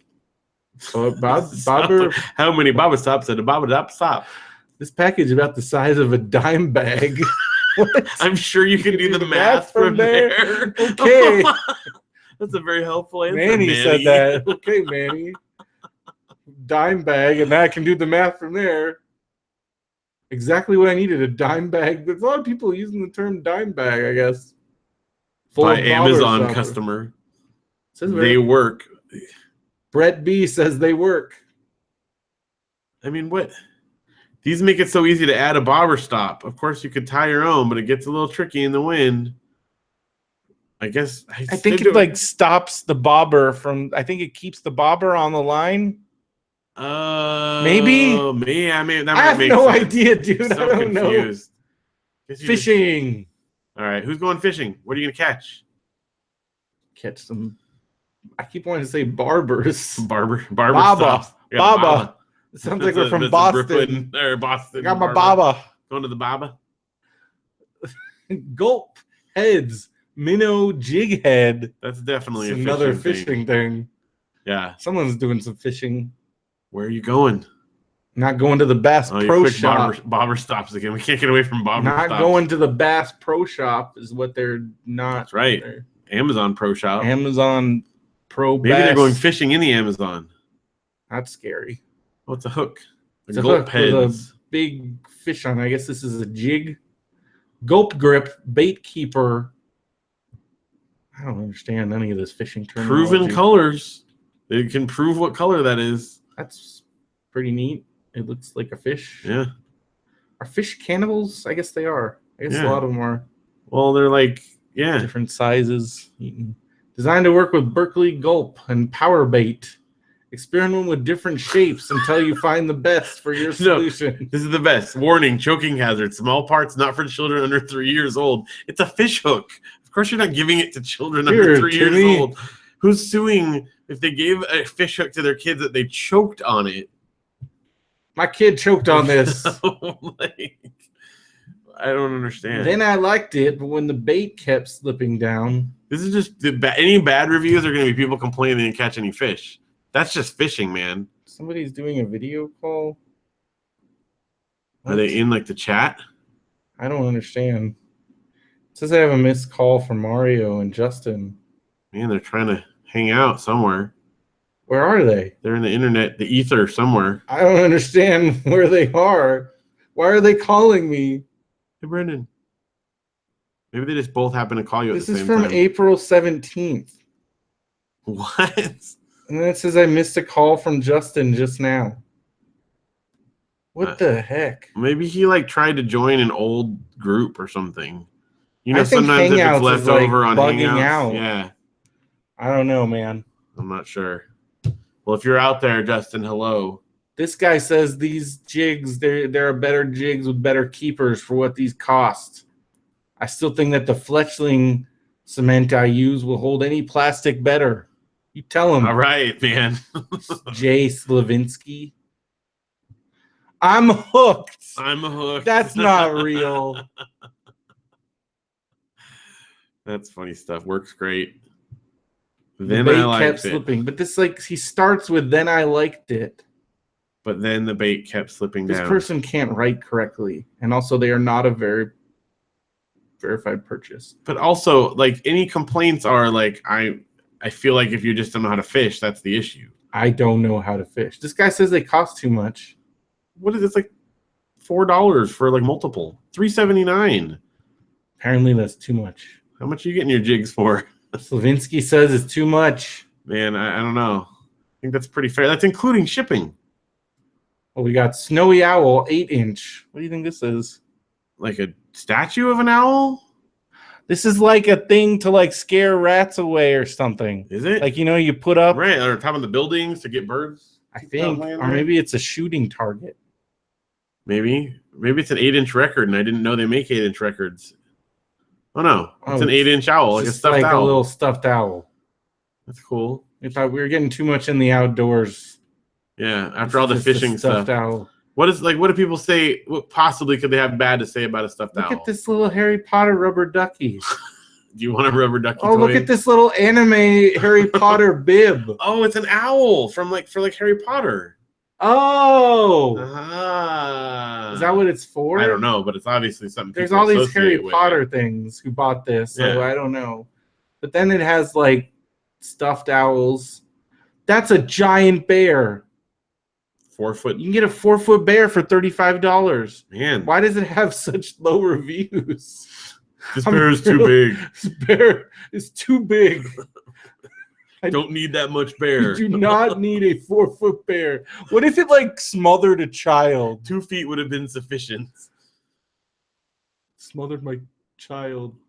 It's a choking hazard. It says it's an 8-inch snowy plush stuffed animal toy. New condition, brand new. See, again, I feel like the product descriptions are just being filled out on forums or something. I need 3. Can you package all 3 together so the shipping is a bit cheaper? The answer is... I just bought one. I don't sell them. Sorry. Somebody just really needed to answer that question. I got to jump in here and tell you, I don't know. Dude, these questions are great. Would this be okay for a baby? I don't see why not. It's very soft, with the exception of the eyes, which seem to be well attached by Anne Spieglo. You're right. These are just people that are like, I gotta answer a question. Sure. Today. I'm here. I'm going to answer this question. I don't know. What if, because this woman let this, like, sure, give your baby totally this owl, and then they choked on the eyeball. This woman is guilty of murder in the 2nd degree. This is a very highly rated stuffed owl, by the way. 4.5 stars at 136 reviews. There's even pictures. Oh, look at the baby with the stuffed owl. Good reviews. That's cute. Oh my gosh, the Harry Potter. Oh. That is really cute. All right, see, I'd buy it. That's why someone bought it. Look at his little fat, like, oh. All babies have that little fat rolls down there. Man. Oh my gosh. It's very cute. All right, there's what, 1 star? 2%. Not as described. Item received was Nyas. Described. It stated that it's 8 inches, but it's only 5.5 inches. Oh, they have it. Oh, no way. The ruler up to the owl. Not worth it. What? Like, that's like. Oh my gosh. I only wanted an 8-inch owl, not a 5.5. Hey, they specified 8 inches, and it's not 8 inches. Looks different than the picture. It kind of does. There's another one that says they only got a 5-inch one. It's about 5 inches. So 3 people that say they got a 5-inch one. Wonder if they just sent out some. There are a lot of rip-off Harry Potter owls. That's totally what they're going. Wizard snowy owl. Look at this little bib. That's definitely what they're going for. Man, there's a lot of Harry Potter baby stuff. It's a whole market there they didn't even know about. Yeah, you gotta tap into that Harry Potter baby market. I love like the suggested stuff on your Amazon. Since you look at all this stuff everyone buys, it's like really weird. It's like really messing up. Sour Patch Kids and teacher carts and knives and fish hooks. A bunch of weapons. Amazon's like, but then the items inspired by my browsing history are a little bit more on brand. Yeah, it's like Star Wars stuff, nerd stuff, but then fishing oh crap, fishing stuff. And then wrestling. They got some wrestling in there amongst the fishing. Now there's going to be all kinds of fishing stuff in here. I think the Amazon is like freaking out by your thing though. Like, I guess this guy likes fishing now too. Like, we cannot pay him. What are you doing? Why is he looking at owls? What is sewing owl? Oh, he's looking at knives again. Oh, he's looking at those weird holistic remedies. Right, fishing stuff, wrestling. I don't know. And then I was looking at all this mom stuff for Mother's Day, which really must have thrown it for a loop. What do we got? iPhone protector. An iPhone. I guess I don't need to click every single thing. You don't have to look at them all. I want to unclick that one because it's just a screen protector. That's not exciting. Now I got you thinking about what it's doing your history too. We got an Apple iPhone 6S case. So we got a case and a screen protector. Someone got a new phone. Oh, look at this case. I got to see this case. Okay. It sounds cool. The Flex Armor. No, but you didn't see what it was. No. This is going to be a fun surprise for Phil. Oh, that's rad. Han It's Han Solo in carbonite. carbonite on the back of your like iPhone. 3D? Like, is it actually? Yeah, it looks like it's like 3D raised. Oh, that's cool. Maybe it's not. Oh, let's see. It's not. It says it's rubber. I don't know. I can't tell. I can't tell from the picture. But it looks awesome. Either way, even if it's not, that's really cool. My phone, I always have phones that don't get the cool cases. You have to have an iPhone or the newest Samsung Galaxy to get all the cool cases. Right. They're not making any cool cases for my Samsung El Cheapo. They know, like, this guy's not going to buy a case. I would buy Han Solo in carbonite. I would buy some cool thing of, like, my favorite wrestling thing or, like, some other cool thing. People have so many cool, like, you know, out of time, like from like the freaking Back to the Future license plate. And what's your case? Mine's just like black and gray, deteriorating rubber on the side, black and green. Oh, it's got a little easel because I really like to just prop my phone on my desk and watch it like a little tiny, mine has tiny that too. TV that I use all the time. Don't you use yours all the time? Oh yeah, constantly. Because you're tiny little. Because I'm always watching full-length movies on my TV, on my phone. Apparently, this is why people sit and watch things on their phones in restaurants now, because they put easels on them, so they're like telling us to do it. Yeah, hey, it's okay. It's not okay. Not okay. You need to stop that. At least you got to wear headphones. Wear headphones. Like, do what you got to do, but wear some headphones. I'm worried, like, if we time travel 5 years, is everybody just going to be watching whatever? It's just the whole world's just going to be a sea of no headphones and just talking, getting barked at by everybody else's phones. That's like the future things that not predict. All those like sci-fi movies didn't realize. You know what does predict stuff that you have not watched yet? What's that? It's freaking Black Mirror. Oh yeah. Black Mirror predicts the stuff that's actually gonna happen. I do need to check that out. Someone else just recommended that to me this weekend. So it's scary. I need to It's look like at every bad ending Twilight Zone times really bad. But like modern. And it's all about how it's like technology that you probably have or used or thought about using. Yeah. And then the extremes and like, you know, and not even that far in the future. Like not even that far off. Things that aren't that far. We do live in the future. We live in the future. And it's not the fun flying car, jetpack, Jetsons. Most of the futures aren't fun though. I mean, if you think about it, like there is the theory that like the Jetsons, the reason why they all live in the sky is because like they destroyed the Earth. Yeah. And then there's also the theory that the Flintstones is happening at the same time as the Jetsons. I've heard different competing kind of like theory. Well, they visited the Flintstones, but there was time travel involved. Yeah, but maybe that's just what they thought they were doing, and really because they were just going down to the surface. But you know they're in the sky because they destroyed the Earth. Yeah, why else are they not living on the ground? It's like a Wall-E situation. Yeah. Except they're a little more active. What if it's like an Elysium situation and like it's the elite people are up and the Jetsons are like part of that, and then there's like the freaking like worker that are powering all that equipment and stuff. Yeah. Maybe that's what's happening. Could be. I think you're onto something, dude. I haven't watched. There's like a thing on Netflix. It's like the 3%, and it's like where they have like some kind of contest, and like the 3% of the population gets to go live in the fancy place. It's called the 3%. Like it's a Netflix thing. Like it's a documentary about the world. It's a 3%. I didn't mean to say documentary. I stopped, but I got it's a show.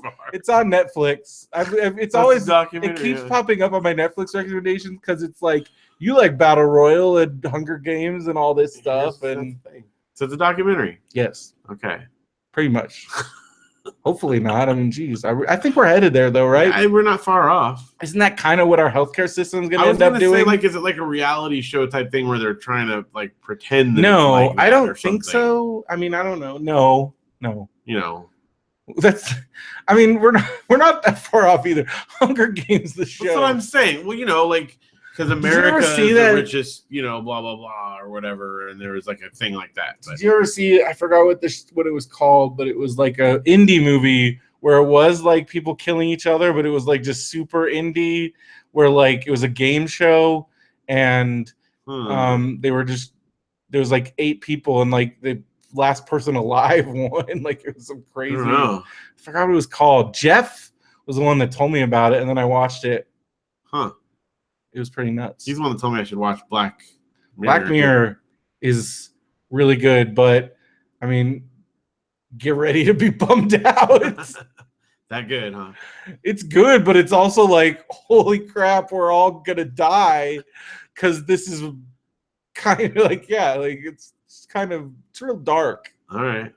Well, I'll take a peek at it. It's real good. The first one's really, really, really intense. Okay. Jump in on I don't know. I mean, like, they just really go for it, but you don't have to watch them in order. I feel like it's like an anthology, right? Yes. Yeah. There's like, and then some of them are just like real scary, and that's all the time we have. It is. So we'll jump in next time. Thank you guys for listening. More things, maybe some Marmaduke, probably. Oh, we definitely got some Marmaduke after last week's. Like, you gotten any update on that? Do we know for sure that our thing is ordered? I know it's ordered now because I've got the email. What if that's not, how do you know that actually went anywhere? I mean, what if it's a fake email? I have the email address. I don't know. Have you emailed them? I haven't emailed them. I guess I could email them directly. What do you call that lady? The Leslie Nope that seems to know what's going on. You should call her back. Just be like, I got this email. I don't know if that's weird. Because we definitely don't have the brick yet. You're still dealing with Jerry, it seems like. I definitely got Jerry on the other end of the line, and he sent out everyone's contact information. I was looking at it There was this wrestling company today, and they did not get why it was a big deal. They were posting on their Facebook like, oh, we're shipping out more tickets. And it was just envelopes with people's name and addresses on them. And they're like, yeah, we're shipping out more tickets. And everyone's like, what are you doing? And they're like, what? And then they've got this whole big fight in the comments where people are like, you shouldn't do this. And other people are like, they could do whatever they want. They're just being nice. Like, hey, look. That's like, no, you shouldn't give out people's contact information. Not a good idea. That. And like, dude, and like, so I'm like, oh man. Ding dongs, man. Well, yeah, so I don't know. I mean, we'll keep an update on that progress there. Have you had any strange Marmaduke fans show up at your door? I have not had any. Nope. I haven't got any calls from any Marmaduke people. Matthew thinks I should email the other people. 100% no. He said I should just email them and say, hey, I heard you're like, got a Marmaduke brick. So you're into Marmaduke. How did you get into Marmaduke? Then you're going to like scare some old lady. I do know what they put on their brick now, though. Oh, yeah? Yeah, I need to look. I have to know. I have to look on my thing. I have to know. I'll read it for the next one. Put on their brick. It's pretty funny. Because there's no way it's like ours. Only one of them has what they put on it. So I'll when we do Marmaduke, I'll have it ready to go. I got to go in and open it up. All right, well, be sure to tune in on Thursday for that. And be sure to go to radiobrendo.com for all your stuff and benvnetwork.com. And until then, for Radio BrendoMan, I'm Brendan Creecy. And I'm Phil Vecchio. Have a good one, everybody. And John Goobang do. I'm going to open that thing up so that. That's so weird. Yeah. Well, I'm just thinking about, because I mean, like, we need to do that again. Because I don't even know if we did that on the show. I think it might have just been the after show where we read the comments on the Marmaduke comments. Yeah. That could be a podcast on its own. Because what the heck? Because that's where we found out that like other people call him Marm and talk about it. They talk about him like he's a real dog. Yeah. Oh, look what he did today. Look what Marm did today. Marm. That's the comments on the Marmaduke comments. They are the craziest. It's like the best. Internet comments. It's wild. Now we're telling everybody. How far ago? I feel like it's an untapped resource on the internet that people don't know about yet. That's how great it is. Like, this is the Yahoo Answers before everybody figured out what Yahoo Answers was. How great is that answer, by the way, oh, here we go. It was May 20th was the last time I heard anything from them. I think you need to contact them and be like, what the heck is going on? Hi, attached is a new order for bricks. There's also attached application copies with replicas that are missing or with a name misspelled. Confirmation number for both replicas are included. The needed changes are indicated on the forms. Also, I told you this before. I would like to offer for replicas to be taken off the brick application on your site. Thanks in advance for your help. And then he tells his name, but I'm not going to read that on the internet. Okay. Is his picture? No, it doesn't have a picture. Oh man. Let's see if I can open it. Sometimes in Gmail it like pops up a picture. It's going slowly, but I'm opening it. I gotta get something to drink. Oh god, it's so hot. It is. Just run the AC for like a minute. It's good. Okay. There's Here nobody in the chat. I wonder why Justin. What's going on with the freaking Hangouts? I feel like it's an old thing. Okay, here we go. Here's this person's name and phone number and address, which I won't read on the internet. And this is just a new order, but it doesn't say. This is not the one that says what they put on it, though. So, but they don't all get stuff put on it. So right. So this one's just a brick that they have their name. So where is it? One person? Is it a single person? Yeah, it's one person. I gotta open the other thing. It's opening them slowly. And then ours is video. Ours is embrace the arm and our weird logo. Theirs is almost. Let's see. Okay, here it is. Because he sent me multiple documents.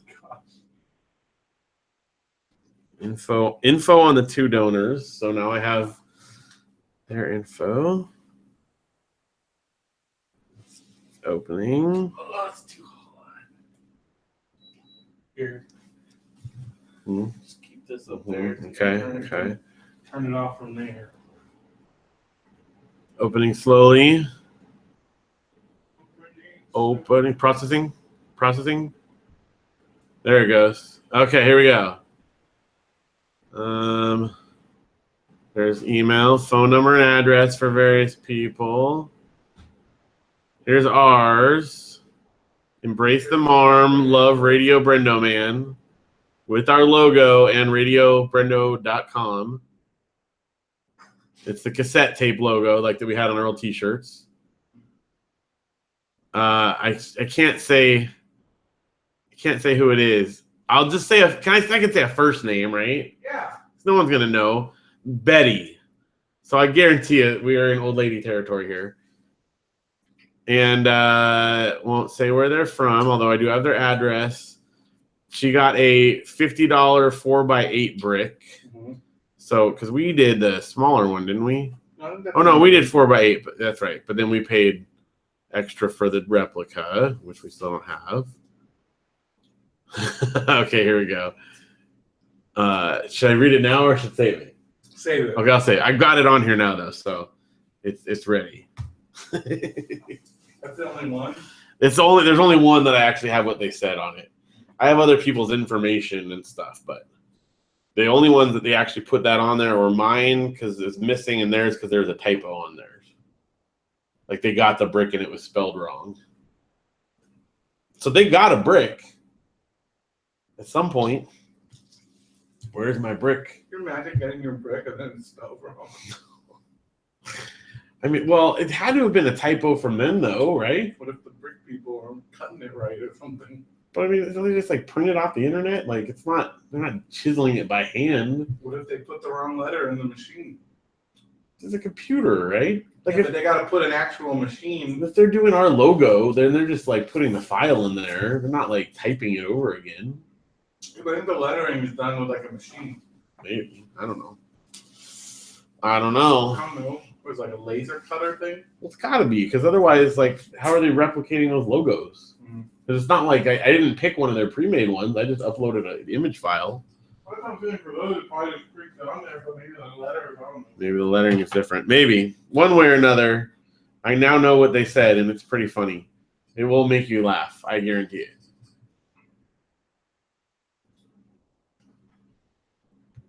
Also, what's the other thing I was going to tell you about?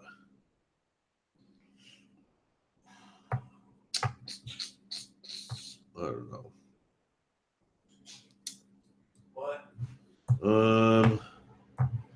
Went to Mr. Taco after the movie. Mr. Taco? Yeah. Wait, have you still not gone there with us yet? The one in Redlands there? The limited ship? Yeah. No. Oh. Tell me you went there. That's where we went after the movie. I want to go. Oh, the place is so good. Their fruit bar is so good. Their salsa bar. Fruit bar? Oh, yeah. They got a whole fruit bar. where you get like, I mean, they have like all kinds of fresh cut fruit, like 10 or 12 different kinds. You get all you want? Well, no, like you buy it, but they like will put together like any combination of it. They'll put cream on it, like sweet cream on it. So we get like strawberries and blueberries and cream, and it's amazing.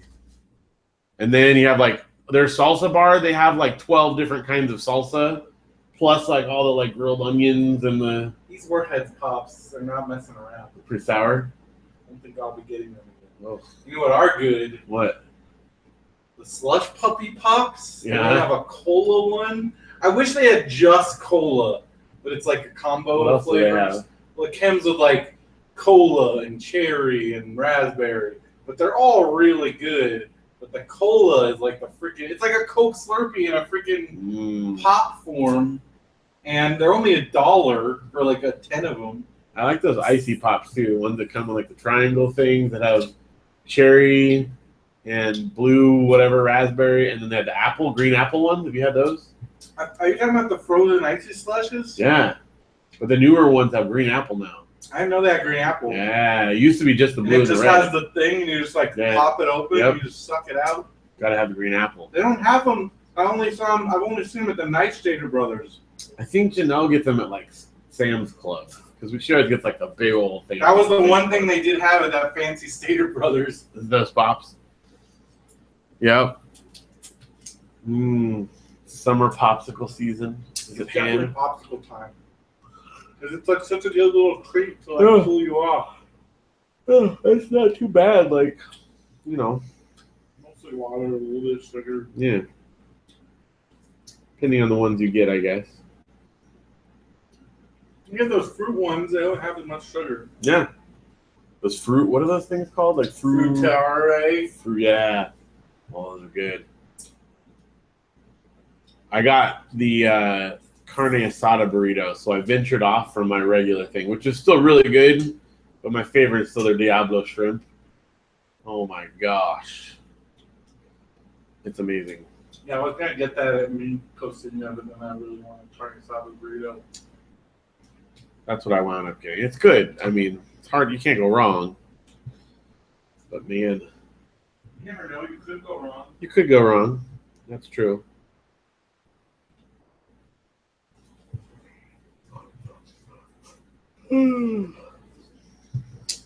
So, man, this will be the last episode for like a month of me. Oh, no. Yeah. This is it. After this, work out a schedule with Derek. After this, it's you and Derek. I got to try to get him on a regular day. But you know how Derek's schedule is. Yeah. I don't know. I must turn the lights off. You gonna go to bed now? All right, I'm done. I'm done with this. I'm done with y'all. Dunzo. What's that episode called? We didn't even talk about that. Oh yeah. It's Lucha Poochie.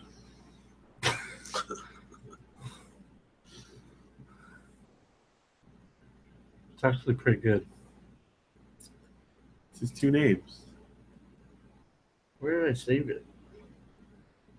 Saved it. No, I saved it. Where did it go? There's that. Where is the file? I can't see it. What the heck? I see that part of it. Yeah. Uh-oh. Is it somewhere weird? Where'd it go? Did it like maybe go in the file somehow in the folder? That doesn't make any sense. Well, the folder's there, so something happened. Maybe it like saved it to like your documents or something somehow. Something screwed up. It's not like behind this, is it? Like no. Did it save in a weird place or something?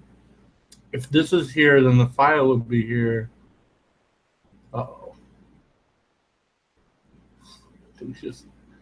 Well, if we lost that, then it's fine. Not YouTube, but that doesn't make sense though, right? I'm telling you, it just did something stupid. What if you try opening Audacity? Maybe it like if it recovered, maybe it like crashed. No, there it is. I just refreshed my desktop. Oh, okay, okay. Woo! That was scary. Man. All right. Crisis averted, everyone. It's not quite as horrifying knowing that you have like a backup. You know, I know it's not ideal. Oh, it's fine. The backup sounds fine. Nobody ever says anything. Right. But it makes it a lot less like, because if there's no backup, then you're just like, oh, no, what do we do? That's why you always have a backup, so you never have to feel that way. Yeah, because that's just, that's bad.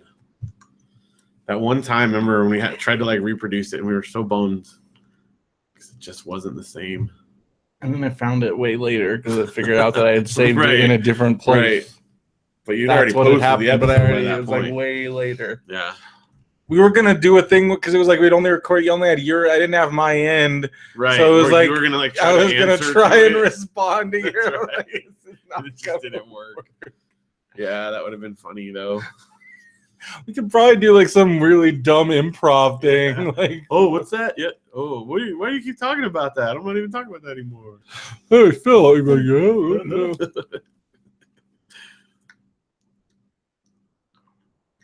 That'd be pretty silly. That's silly. Right. Okay.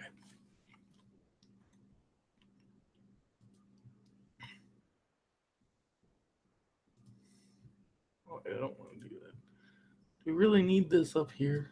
You don't have to. I just like it for peace of mind because then, that one time it crashed, remember? That's true. So that way, you see it and then you just know. That way you don't go too far if it does. Yeah. That is a thing.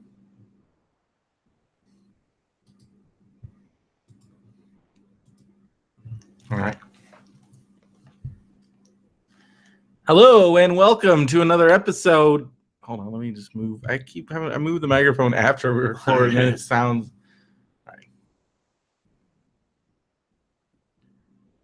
Hello and welcome to another episode of Radio BrendoMan. I'm Brendan Creecy. And I'm Phil Vecchio. And this is your last episode for a month. A while. Yeah. Summer Phil is almost here. Summer Phil's almost here, and our Phil is about to go on a big adventure. Big adventure. Which, it's still, I don't feel ready for it. What don't you feel ready about? We're leaving in like less than a week. Do you have your gardener? Well, I talked to our neighbors who have a guy or, some guys that come, and they're coming to their house tomorrow. So I'm going to talk to them tomorrow and arrange with them. And so that'll be taken care of. Mm-hmm. It's not, you're just like. That part like hurts my heart. They're nice guys. I always say hi to them out there. Like, I'm not worried about them. It's just I don't want to pay someone else to do somebody to do something for you. That's just not. It doesn't feel right. You have a gardener. I'm gonna have a. gardener. You're like Mr. Richie Rich with your gardener. We're only doing it because you're going on your European vacation, I know. So you need to hire a gardener. This is where I'm at now. This is the world that you live in. But, like, can you just hear yourself complaining, like, I need to find a gardener while I go to Europe? And what you must sound like? People are like, man, poor Vecchio. Yeah, if you saw our, like, bank account, you would be like, you guys shouldn't be doing this. Well, I know how you guys roll. Yeah, There, we'll pay for it. We'll be paying for it. What are you guys doing? It's fine. It's fine. Don't take out any payday loans. We're not doing payday loans, so that's good. We're beyond that part of life, fortunately, and we haven't had to go there for a while. I understand that is a thing that happens sometimes, and I've been there. It's not pleasant. They used to know us by name and give us like frequent buyer rewards at our local place. That's not good. Not good. But they were nice. They always had candy. Of course they're nice. They want to freaking so they can fleece you of all your money. And they want you to keep coming back. And that's how these places work. predatory lenders. But when you're in a desperate spot, I got an email from one of them. They're like, "Oh, help us sign this petition because they're coming after us." Yeah, they're coming after you. You deserve to be come after. You're about to get got. Remember how we used to give you all that money? Yeah, remember how much money I had to pay you back? Yeah, the government is help us, save us from government persecution. I'm like, I hope they persecute the crap out of you. You deserve to be persecuted. The fact that they're trying to get their dumb customers to try and help them. Yeah, it's like the tobacco lobby when they're always like, "Oh, help fight these evil like laws." Like, shut up. But at the time, though, when you're in that position, like you get stuck in that cycle. I know. It's hard. Now, I mean, we may have more credit card debt than we should. Now you're going on your European vacation. At least that's like a crazy amount of interest instead of like an astronomical amount of interest. There's a big difference, From crazy to astronomical. Yeah, we're in crazy territory now, not astronomical. So it's totally fine. Oh my gosh. It's all right. Well, you excited about going to the land of Lego? Extremely excited. The whole thing, I mean, part of it is it's hard to like wrap my brain around like being gone for a month. I've never done that. Yeah. Like not even close. Post office is going to lose so much mail. I mean, I don't even know what to do. I don't even think they'll hold more than 30 days. They'll hold it for 30 days. Yeah, we're gone more than 30 days. Well, you're going to have them, I don't know. Well, I'll have to have you like get like the first few days or something. I think they hold more than 30. They might. But yeah, it's wild. I don't know. It's just something I've never experienced. We're going to have to do laundry on vacation. Yeah. In a foreign country. Pack 32. Let me tell you. Yeah. Doing laundry in a foreign country is an adventure. That's I'm expecting my first like day I was in Beijing. We had been in Palm Springs for a week. And then like we gotta do laundry because we'd been in Palm Springs for a week already doing our training. Right. And then we get to Beijing and I'm like, we need to wash our clothes. We just thought like, oh, there's gonna be laundromats everywhere. We walk around for no joke, like an hour and a half. My first time walking around in Beijing. And we're trying to find a laundromat nowhere, like not a thing. And we're trying to say the Chinese word for like, right. And people are looking at us like, oh, like you guys are a bunch of idiots. Yeah. And so we gave up on that, ended up doing laundry in the bathtub in our hotel. And we may get to that point. So, and I mean, that was my first adventure in China, was doing laundry in a bathtub. Which I did many a time on my travels. Yeah. Learning how to do laundry in a bathtub is an essential travel thing. And hanging up your laundry and yep. So then when we went to Thailand, there was laundries everywhere and you just dropped your clothes off and they magically were washed and it was like $1. So I mean, but then they put these little like black pieces of like yarn and all your like socks and stuff, so that's how they matched your socks and knew they were yours. Right. And I still have socks with black thread in them. That's how I know they're really old socks. I know my socks are really old when I have huge holes in the heels and the toes. I have a bunch that I turned into rags that are like black thread and like all torn up. But yeah. So there's a couple. The question is, will Denmark laundry be more like China or more like Thailand? I don't know. They seem like a pretty orderly, well-to-do place. I think so. I think you're going to be fine. I think so. And also, I mean, Italy, like, you guys got the Vecchio thing going for you. Yeah. I'm sure your Kavorka will be strong. I think it'll be fine. You're just like, Vecchio. But I'm also driving in 2 different countries, and I will be the primary driver. My dad did it for Italy too, but I don't think he's going to make me do it the whole time. I know how this is going to go down. Because at first I was like, you should just drive us. He's like, no, I don't want to drive. I'm like, all right. I have a feeling he's going to be like asleep a lot. Yeah, I'm going to be the one driving. So, and everyone I've talked to that has been to Italy is like, oh, they like just tap your car. The guys on scooters like kick it to get past you and stuff. Like, I'm like, you have to just like mount a GoPro on your dashboard, and I'm telling you, that will be like the new hot like web series. Phil driving Vecchio van. Yeah, Vecchio van. I'm telling you, because this is me driving a van of 9 Vecchios. And I know how your family is. They're gonna be backseat driving like crazy. 9 of them. They all are. Well, and the way that it works is you've got a row of 3, and then the front there's a row of 3. So like a kid sits between me and another adult. You have to mount a camera like on your dashboard. We might be crazy people. I think it's gonna be nuts.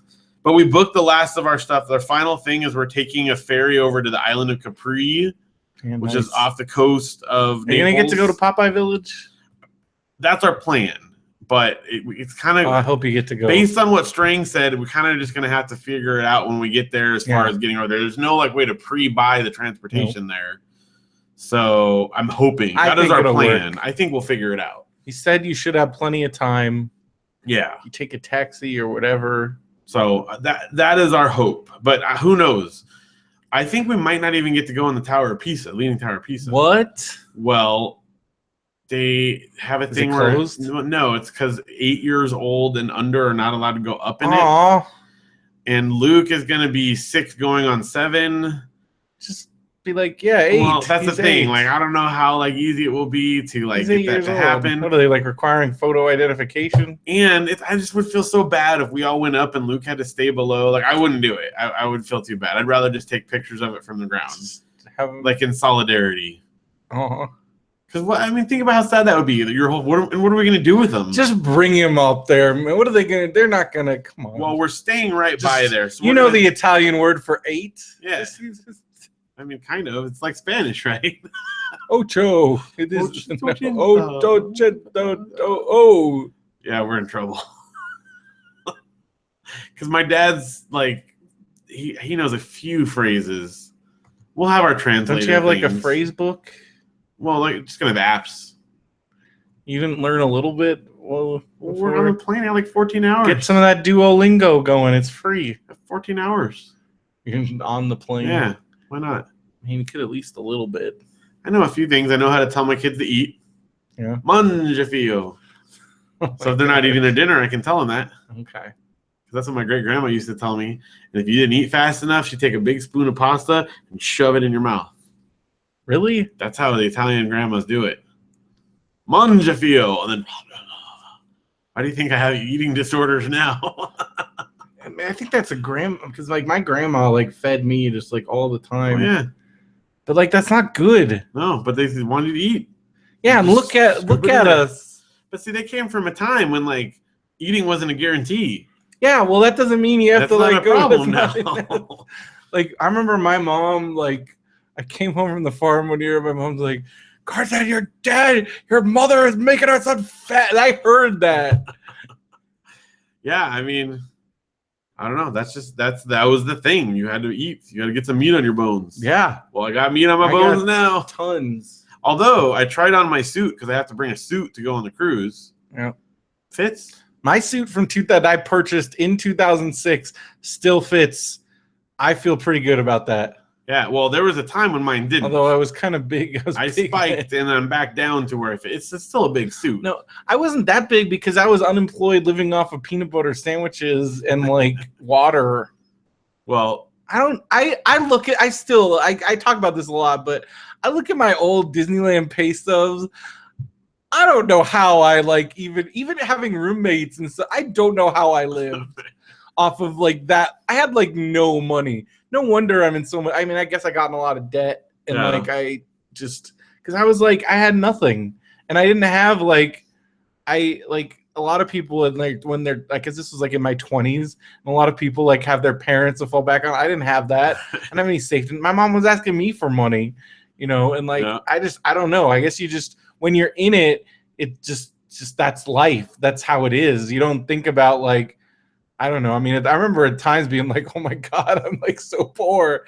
Because I remember trying to get food stamps when I was working at Disneyland. But because I was also still doing like community college stuff, somehow that disqualified me from getting food stamps. I'm like, that doesn't make any sense. And they were like, well, sorry. Drop out of college. I'm like, so you want me to stop taking classes so I can get a better job?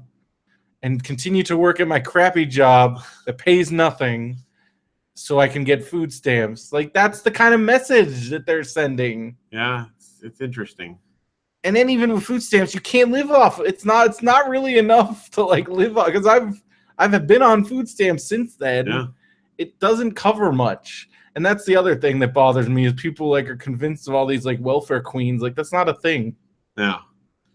Although this is funny. We had my apartment after college or late college, and then after we had like 10 guys living in an apartment. I was paying like times I was paying like $95. There were people like living on the under beds and like. But we had one guy who lived with us for a while who wasn't paying rent. It was because he had been laid off and he was on unemployment, and so we're like, oh, we felt really bad for him.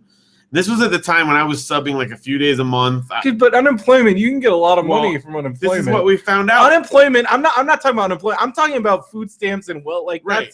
I know. Unemployment. But this so one day like he left his check from unemployment out, and like we found it on the counter, and he was making more than all of us put together on his unemployment checks and not Is that where rent. You were like after we're like, that? Oh, dude, you are paying rent now. Like you're out, because he had been like doing this sob story. And don't get me wrong, I'm not saying that can't put you in a. Wait, who was But he had been playing. I'm not going to say on the thing. Do I know him? You know him. I'll tell you. But we had been, he had been paying at a really high paying job, so he was getting a lot of unemployment. Yeah, if you were working for a lot of money, you get a lot of money in unemployment. And he was like, boo, and we're like, I was making the max on unemployment when I first moved out here. It's a lot of money. Yeah, well, and especially when we're paying $95 a month, and he was like acting like you couldn't pitch in. We're like, oh, dude. Man, I remember living in those post-college. I lived in a house with like 8 dudes paying like. I was paying like $200. That's how I worked at Disneyland. But then even like I was a lead at Disneyland, and I was paying like there was 3 of us in an apartment that was like $1,650 a month. Yeah. So I was paying like that's like. What? Over 400. Like I was paying like $600 a month, $590, $500. Because it was like $1,690, I think, actually. It's like $430. There's 4 of you. 3 of us. Oh, 3 of you. Oh, yeah. Okay, I think there's 4 of you. That was 3 of us. Then yeah. So I somehow came up with that. Well, you prioritize that because that's where you're living. And then and that's why I was eating like I was eating like nothing. And I still didn't lose. I don't know how I still managed. It's because cheap junk food is not healthy for you. So it was true. I was eating a lot of microwave burritos and Kraft dinner and just like hot dogs, like garbage. Cheap but pizzas. That's what's cheap. Yeah, like $5 little Caesars. Yeah, being poor. Yeah. I remember we used to go. Like our treat was we would go like me and Chris. And there was a combo at the Los Alzanes where you get 2 carne asada burritos. And so we'd each get a burrito, and then we'd split the rice and beans. And that was like our big treat on like a Friday. Or did you ever go with us to that Mexican place in Whittier where they had like the giant burrito? Oh, yeah. It was like, I think it was something like $5, and then we would just split it amongst and then like just 3 like of us. Gorge on chips. Yeah. And drink. They probably hated us because that was like the sit-down place. Yeah, we ate there I remember every time I would visit you guys. Was like our place. We probably hated us. I'm sure they did because I would like get a water and we'd split a big burrito and eat chips. I don't know. It didn't seem so bad, but they probably hated us. I always tipped, but I tipped on the amount that I paid. Yeah. So, those were the days. I think about like. Yeah, you have a lot of freedom, but you're also like dirt poor. Yeah. Like dirt poor and like. Were you there at Denny's when I ordered the cherry shot? No. This is like, okay, this was at my like cheapest of cheap. Wait, did you order a cherry shot for water? Okay, so I made a regular habit. Everyone wanted to go out to eat, and I would go, but I would just sit there. Like, I never ordered So, like, remember when Dave Lowe would go into Common Grounds and just eat jelly? Yeah. This is so... I went, and I just got a water, and I was, like, looking at the menu, and you could order, like, add to any soda. It was, like, 5 cents to add, like, a shot of cherry or vanilla, right? And I'm like, oh, my gosh. And I asked the waitress if I could just order the shot of, like, the cherry flavor, and she said yes.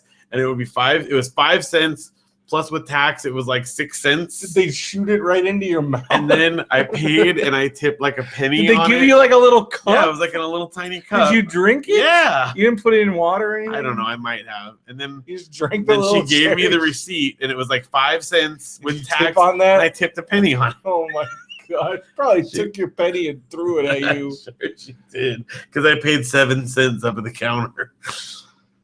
But you know, I'm a little more sensitive to like people in the service industry now.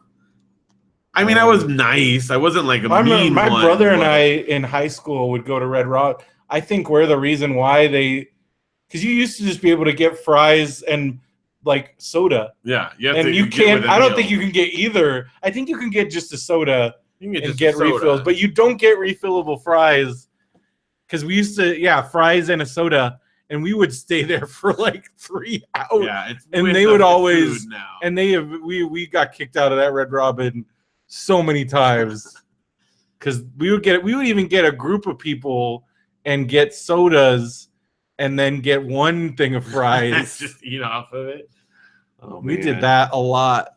Did that a lot. Man. Just because we're poor high school kids. I mean, that's even more poor than being in college. Yeah. Well, because you have no like income whatsoever. Zero. Well, I mean, I had a job, but yeah. Man, I remember having a job in high school and feeling like I was a gazillionaire because I had like $40 in my checking account. Because that was like $40 at high school. That's like, this is when gas was like $1, like something a gallon, like $1.10. Mm-hmm. And then like a Blockbuster video is like $3. A movie is like $5. Right. So like $40 for the weekend. That's a lot of money. Yeah, you're living large. I remember I was living large quite a bit. Yeah, because I was working at Burger King, making that $5 minimum wage. See, I remember when it started. When I started my job, it was $4.25. I remember every time that raised, I'm like, this is the greatest day in the world. I didn't make more than $4.25 until I became a lifeguard, and then lifeguard we got paid $8. Dang, which was like premium. I mean, like I had the highest paying job of any of the kids that I knew. That's a ton for a high school job. Yeah, but it was only summer. Like I really didn't get to work. Still. But sometimes though, like people would hire me to lifeguard their kids' like birthday parties and stuff. Man. So I got like occasional offers like that.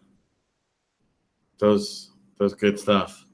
Well, this has been some serious like old man on the porch right now. Old man talk here. You can get some more of that by going to our Facebook group. Yeah, we'll talk about all kinds of old lots stuff. Of discussions going on in there. The links to these are all at radiobrendo.com. We've also got our subreddit. Phil is working on some Kickstarter stuff. Yeah, my goal is to have the ringtones out to you guys before I leave. Yeah. And other things in the works as well. Actually, I was telling Brendan I started trying to finish up the songs. You finally got some data off your computer that you've been saying you were going to do like for a long time. I bought a thumb drive like 6 months ago, and I finally like went and got all the stuff off my old computer. Wow. It took me a while, but I did it. So this week I did that, and that's where all the song files are for Radio Brendo or for BrendoMan All Stars. Before this, I was like trying to do it on my old computer, but like only half the screen displays, so I'd have to scroll up and down to be able to see it. And I gave up on it after a while. So now I have it on my actual computer. Well, speaking of computers, you can also check out Clicker Heroes. You don't even need a computer. You can do it on your phone. That's true. I'm surprised they haven't gone console yet. Maybe they have. Maybe. I don't even know. I don't know. Clicker Heroes. I mean, I guess you could play on the browser on your console, maybe. True. Some of the stuff doesn't work on the browser, though. I tried to get New Japan World to work on the PS4 because somebody said it did. It didn't. Does not. But Clicker Heroes works on, you can go on any browser. It's also on Steam, and it's on Android and Apple iOS. Fun. And once you get to a certain point, you can join a clan. And we have a Radio BrendoMan clan. There's still one slot left because Lane bowed out because he accidentally. Yeah. But if you go, it's Radio space BrendoMan. And capital R, capital B, capital M in the man. But BrendoMan's one word. And Radio space BrendoMan. And then you also have a Mandarin Orange Show. And there's another one. We haven't heard. We need a status update on John Goobang Do. Yeah, how's their clan doing? I don't know. I hope it's going well. Hope people joined it. Hope people joined it. And I'm going strong. Yeah, you're dude, we are number 9. Really? Ranked in the top. We cracked the top 10. Ours is definitely not there. On the Clicker Heroes calculator, which there's several hundred clans pretty good then. Listed. Well, maybe that's why I still have some. But the top one is like way higher. I could see us creeping maybe into the top 5 soon. I mean, eventually we'll get there, but I think it's going to take a while. Well, I've been taking down all those guys. What are the big guys called? The Titans, I think. We've been getting those every day. What level are you on? I mean, it's not much. I think it's like 25 or something now. Let me look. You guys are like way past it, but you have like your mega giant guys. Oh, yeah. Today we were on 555. Yeah, you guys are like leagues beyond us. But we are. I'm like one of the. Let's see what we got here. It's Kermit, Craig from the Rez, and Scooter Booty are just like way up there. Kermit is 41,000. Is on the 41,389 is highest zone. Man, and I'm all the way down. Boom, boom. Well, you guys should join our thing. Uh-oh. Brendan's clicking. I'm clicking. No clicking. I just had to take it off auto so it would go farther. I'm almost about to break zone 2000. Man. Almost there. I'm about to break. You know what else is breaking is all the good, cool stuff at myvacationpants.com. It is. If you're looking for travel tips, and you got the Mandarin Orange show. Did you see I wrote another one on My Vacation Pants? I didn't. Yeah, I did the road trip one. Wasn't really looking at Facebook today. How to do, well, I think it posted like Thursday, maybe. Oh, that was you? I didn't know that was you. Yeah, road trip tips to take a road trip with kids. That's good. People are always asking about that stuff. Talked about some of the games we play in the car with the kids and other tips. Saw some people were giving their suggestions. Yeah, it was cool.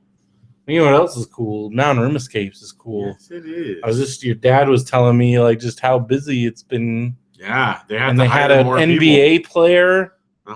And other big time people coming through at Mountain Rim Escapes up in Big Bear. If you're going to be a Big Bear this summer, you're definitely going to want to check out Mountain Rim Escapes while you're up there. Go to mountainrimescapes.com, use the code Radio BrendoMan, all one word, for $5 off each ticket.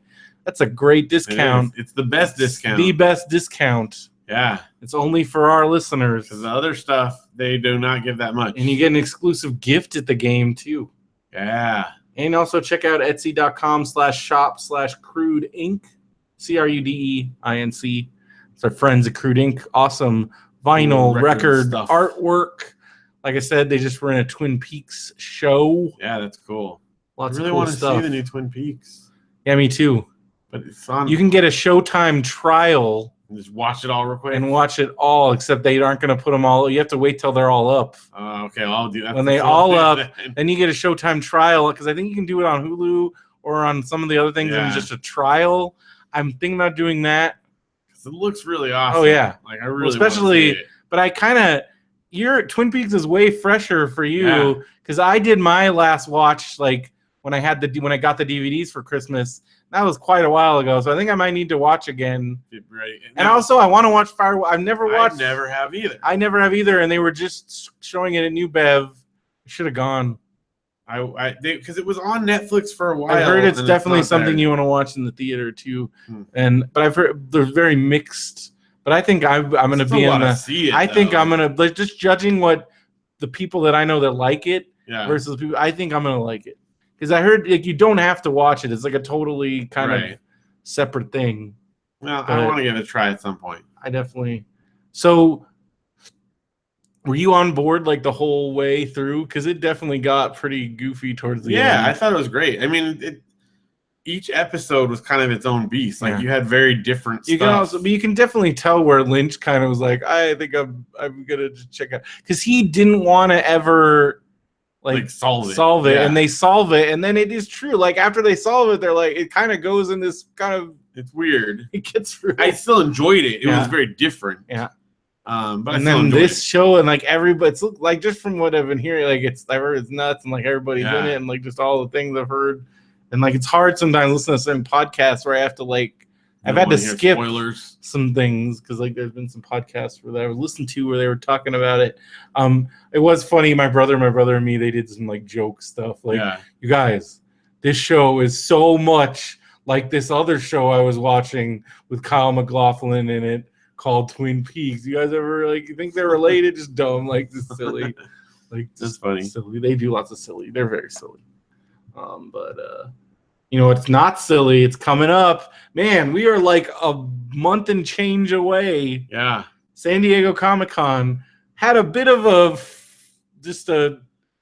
quite a turn of events. Had a turn of events happen last week. So as we know, I think we noted on the show, I was like, you know, I think panel announcements are going out. Yeah. And we haven't gotten one. Anything. So I'm like, I don't know what's going on. And then I even said to you, I'm like, I didn't get an auto reply on our email when I sent him. Like, what if they didn't get it? And you're like, oh, it's fine. No. And then I'm like, and then I saw that like I went on one of the unofficial Comic-Con blogs and they're like, panel announcements went out like on this day. And I'm like, well, crap. We didn't get it. So I'm like, oh, we didn't get the panel. So then I am like, I'm going to follow up on this because I thought I was really under the impression that we were like locked in. Yeah, we did WonderCon. And I've talked to the people and like they're always like really like supportive and like they talk to me in a way that doesn't condone just like, oh, whatever. Right. Like, you know, so I because I had gotten an email from one of the guys is like, hey, just reminding you that like, and I had just ignored it because I'm like, oh yeah, I already sent that. Right. So I replied to that email being, hey, I'm just curious, like, did panel confirmations go out because I didn't get one? And like, if we didn't, like, I just want to know, like, hey, like, is there anything we can improve for next year? Because this is something, you know, we just did it at WonderCon and we've done it 2 years in a row at Comic-Con. So is there something like, is there any feedback? Like, right. You know, just trying to like get feeling it out. And he responds like, I was really because I replied to that email. I was like, yeah, that email was me asking you for your sheet that you didn't send in. I'm like, oh, I sent it. And then I forwarded like the email, me sending it, had the timestamp and everything, right? Showing it was like from like weeks, like before 3 weeks right? Before the deadline. And he's like, oh my gosh. So then I get a reply. So I'm like wondering, like, oh, here we go. Because then I'm going to be like, now I'm going to be the idiot. Like, oh yeah, we don't, whatever. You're right. Better luck next time. But instead it's like, oh my gosh, I'm so sorry. That happened to one other person or two other people. And here's what I can do. Like, I'm sorry. Like we have this slot available. Is that okay? And I'm like, of course, like he just immediately. So yes, we are locked in because he immediately was like, oh yeah, here's this. You can have this. And he was surprised you hadn't sent it in. And he was like, if you haven't, and he's like, if I can find something, if something better turns up, I'll give it to you. So we're in. Yeah. And just a little later this year. It's all right though. We can't give out details yet, but because it could change. Right. But it's happening. Webcomics Advocates. Yeah. We'll be there. You, me. I got to send in that description. What day is it today? I got time. I just realized that. What day do you have to put it in? The 9th. All right, you're getting there, though. But it's you, me, moderated by Josh Forbes, Patrick, and Eddie. And Madeline. Yeah, it's going to be great. Whole crew. Oh. That's the first time we'll all be at the same time. Yeah. We've all done different ones at different times. It's the biggest assembled crew. Comic-Con or Webcomics Advocates Assemble. Yes. That's what we're doing. The full advocates. Yeah. And we're going to have a Civil War type situation where like the guys that draw original artwork fight against the guys that don't. So that'll be like your first thing back after Italy. Yeah. We'll have a good Benview Megacast because Derek's going to be there. I guess Emily's only coming down for one day. You know how jet lagged I'm going to be? Emily's going to Canada. Man. I know. It's another country. Yeah. But then Derek's going to be there. Andrew's going to be there. Brian Apodaca is going to be around. He was asking me like what days sweet and be there. And so I guess he's bringing the kid down. Oh, nice. So I think maybe he's getting away. I don't know. Maybe he's not. But he was asking me, so I'm assuming he's going to be down there. And, we always have lots of fun, friends, good times down in San Diego. It's one of my favorite times of the year. Who knows what's going to happen this year? I can't wait to get my app for this year. Yeah. You'll have that ready. I'll definitely be working on that. Okay, good. Having it ready as soon as we get the panel and now all the schedules. Nice. I'm sure there's going to be lots of cool stuff. I know Kevin's doing a lot of stuff. They're going to be doing also a bunch of live shows down there, and hopefully going to get to go to at least one of those. That'd be good.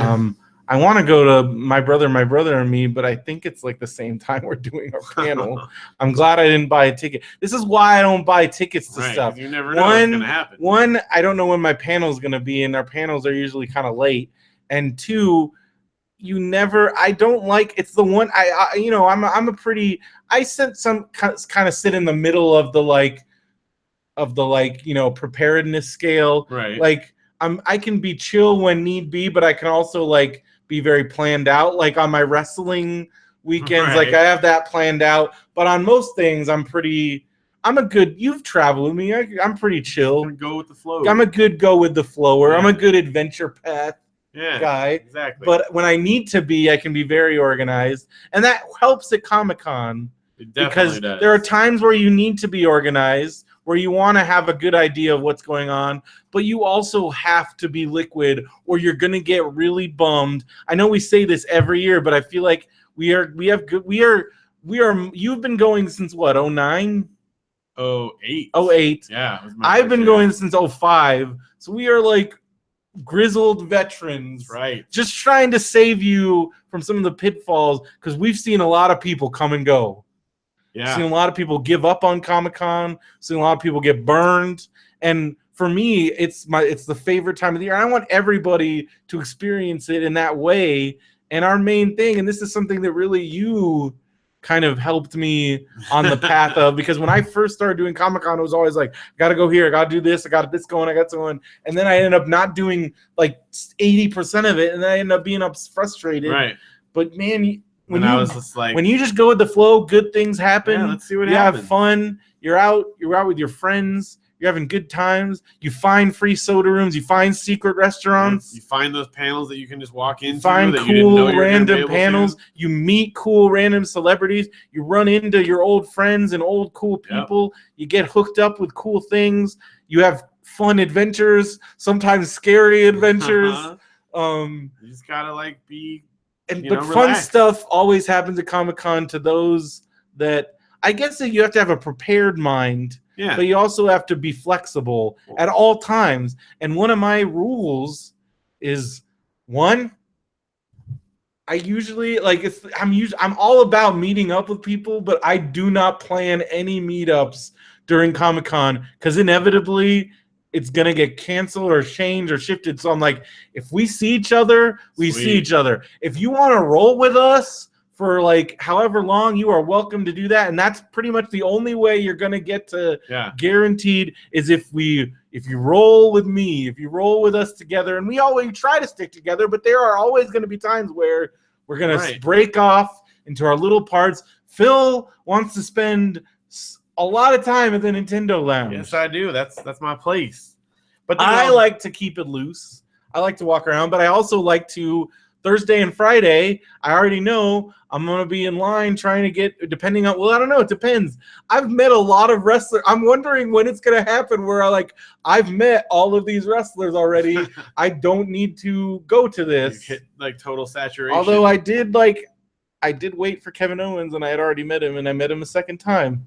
Yeah. So I don't know. We'll see what happens. I also have some potential. I'm working some angles and some things. But we'll see what happens. I mean, there's always cool Mr. Brendo's wrestling show type stuff. Yeah. Because there's wrestling presence at Comic-Con has gotten bigger and bigger every year. Last year, now that Lucha Underground guys are there, there's Mike Kingston in the Headlock booth, and he always gets tons of cool wrestlers there. There's WWE Mattel stuff. There's also some other stuff going on. Scott Lost, who's an amazing illustrator, former PWG champion, now comic book artist. Makes lots of cool stuff, but he does a cool panel every year. There's a lot of panels you go to. And and then there's certain panels that we have to go to. I'm not huge on panels anymore. Just like I've given up on trying to go to like Game of Thrones and stuff. Right. But there's certain ones like Mad. The Mad panel is a must do, especially since you always get cool free stuff. Rotten Tomatoes. Rotten Tomatoes if you can get in. Although I don't know if you've heard. So Derek and this is what I didn't tell you. Okay. So you know the guy that always comes and he's like super prepared, and he had 1 year he had handouts. Yeah. Handout guy. Yeah. So Derek and I ran into him at the Arrow for the Aliens screening, and he said he went to the WonderCon Rotten Tomatoes, and they are doing a new thing now where you don't come up and line up. What? You tweet and then they read people's tweets. What? And it's like a whole different thing, and it's not the same. That's how I got my gift card last year. I know. But it was for Amazon, wasn't it, or something? Did you get like a? I thought you got like a. It was like 30. You got like a no. It was like the movie ticket. That's what it was. Yeah, it was like Fandango. That's what it was. Yeah, because you got. Well, I mean, I think you can still, but you have to like tweet and stuff. Man, I'm gonna to get up Twitter on. Yeah. That's a highlight for me. I mean, you are on like a pretty personal basis with Scott and Gray, so I'm sure if you came up to him before the panel, maybe you could get the lowdown. Because they both know you, and they always they always even though, and then the Rotten Tomatoes lady knows she you. Always good to have you back. So what am I doing this year? Like, I don't know. What are you doing? I don't know. Because so far I've done Spider-Man 3. Indiana Jones 4. You basically did Shyamalan as a whole. M. Night, category. Did I do? I've only done 3? You've done Condor Man. I did Condor Man. What else? What else? Like, all right. What are your big ones? What do I like that? I mean, there is the one that you could do. This is the one that everybody wants you to do. Yeah, but that's a 10-foot pole. I would have done that at one point. But now, but then you could be that guy. I know, but I don't know if I want to. Like, there's a line there that even I am like. If you walked into that room and said "Leonard Part 6 fresh," I don't want to get beat up. You probably would get beat up. Yeah, like I don't want that. Because then people. I mean, I guess you are supporting them. I'm not. I don't want to enter into that field. I don't know. I mean, like, because all your other stuff is just so weird and obscure. Yeah, it has to be something that I like that nobody likes. Oh, I know one. You got a good one? Oh, I got a good one. Okay. I got a good one. Okay. Although I brought it up to Derek and he said he doesn't know. All it right. could go either way. Which one? Your Eternal Sunshine Rotten.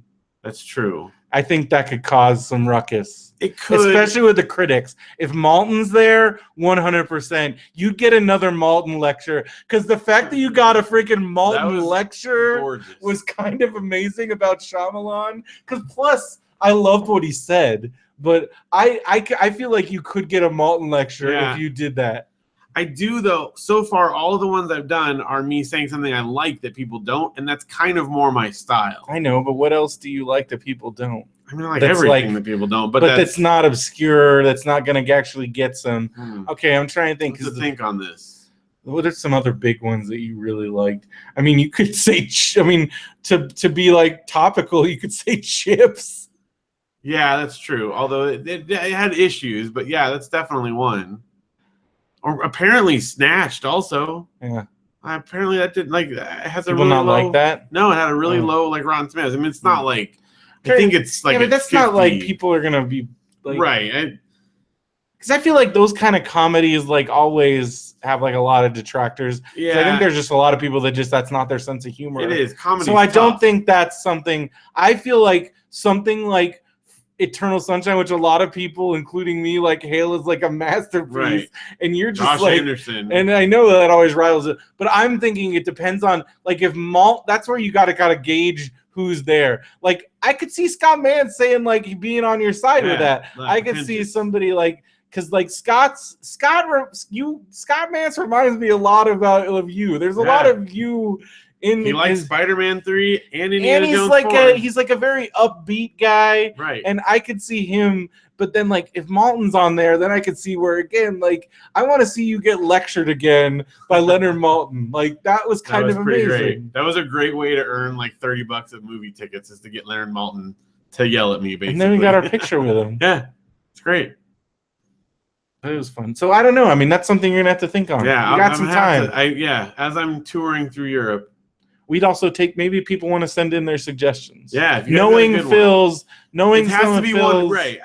You want something that you want to say is fresh, that a lot of people don't like. So think about things Phil has talked about that might have gotten you mad over the years. Like, that's stupid. I did have I don't know if you saw recently, Derek loved King Arthur. Yeah, and you hated it. And he's like, Phil, it was great. King Arthur was great. And I was like, yeah, Keira Knightley is a treasure or something like that. And he didn't take well to that, but he loved it. So, but he said other people didn't like it too. Yeah. That he heard. So I don't know. Definitely wasn't mine. He writes an entertaining review though, so I'll give him that. Yeah.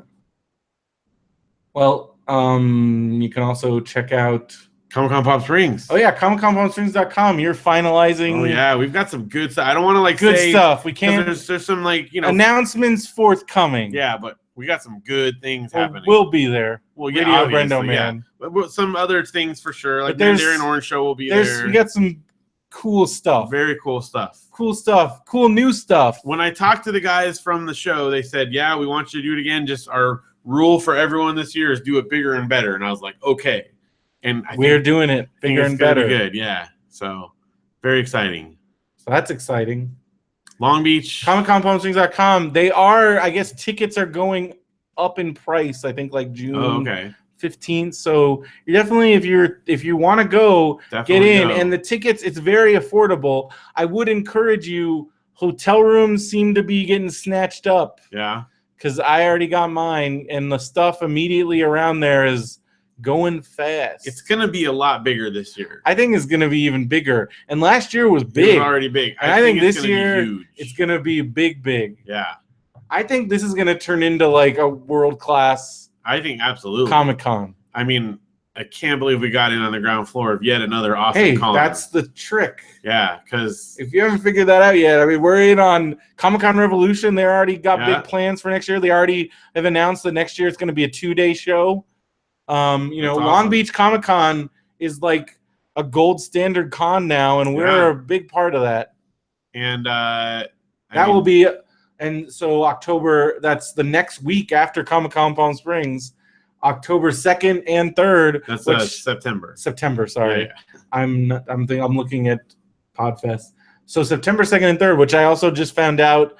PWG announced is the Battle of Los Angeles will be happening. Another busy weekend. So it'll be there's definitely probably going to be some back and forth driving between Long Beach and Reseda, which is a bit of a drive. It's a little drive.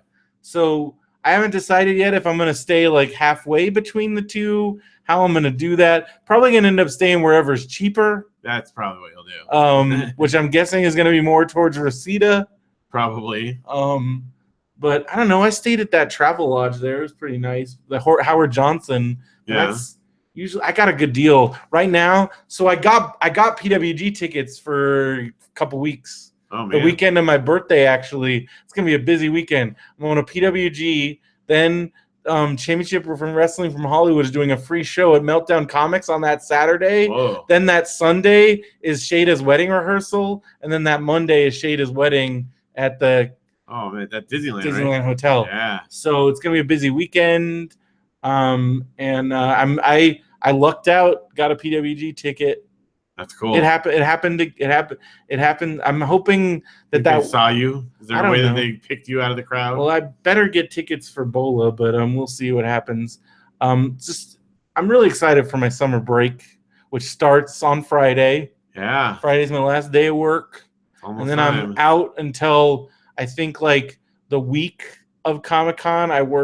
My first day is probably that like Monday, and then I work Monday and Tuesday, and then I'm off Wednesday, and then I come back the next Tuesday.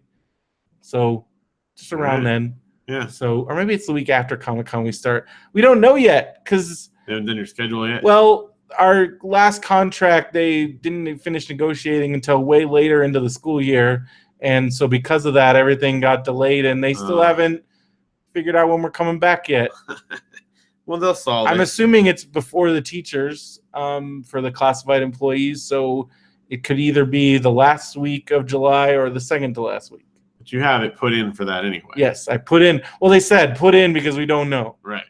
And so I put in. And that's fair. You know, I mean, they can't complain about that if they're not going to tell you. So, yeah, it's done. Sweet. And I already got it approved. So, sweet. That's all done. And I'm excited. I'm also excited for LA Podfest, lapodfest.com. Got to get those tickets. Yeah. La Podfest. But that's another big goings on coming up. Good things. Well, man, I think we got to just get on with the I don't know, is there anything else exciting going on in your world? Well, I mean, as we had a garage sale. Had a big garage sale. That was fun. And wound up making a little over $100. That's good. Plus, I did the inventory of the sound system. Yeah, because is that moving along? Yeah, I mean, I talked to David. I have to actually like type up this stuff because I just wrote it on the little. That Velociraptor's back again. I had to type it up and everything, but it's not going to happen until after I get back. But that way he'll have it to show the guy. But I'm selling my sound system, or at least the largest parts of it. Is this like?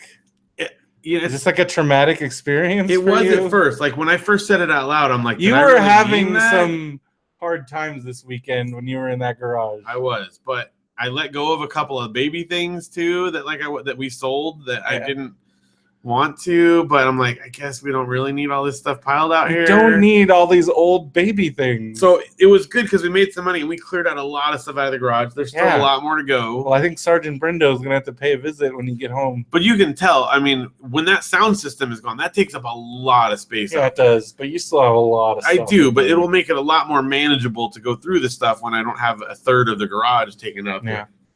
Giant, 10-foot speakers or whatever. So that was that, and then the next day we did our Captain Underpants. Sorry, Captain Underpants. Oh my gosh, it went to so Mr. good. Taco. Went to Mr. Taco. I recorded new popsicles. That's right.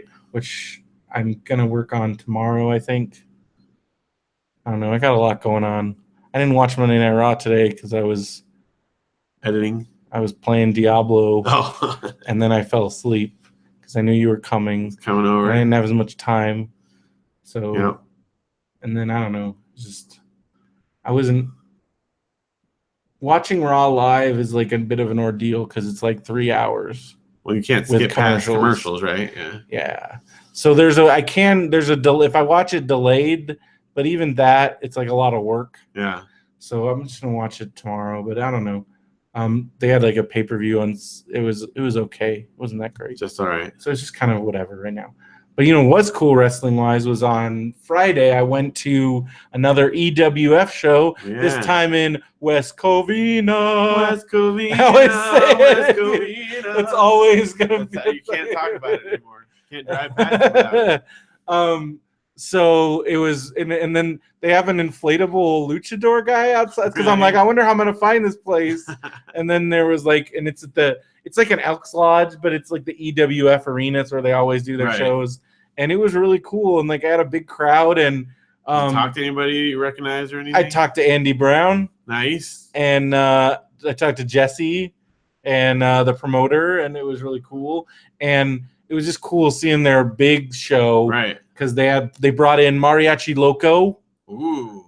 He's from Lucha Underground, a couple other local. He wrestles all over Southern California. Nice. Lucha Vavoom, and he wrestled Andy Brown in the main event.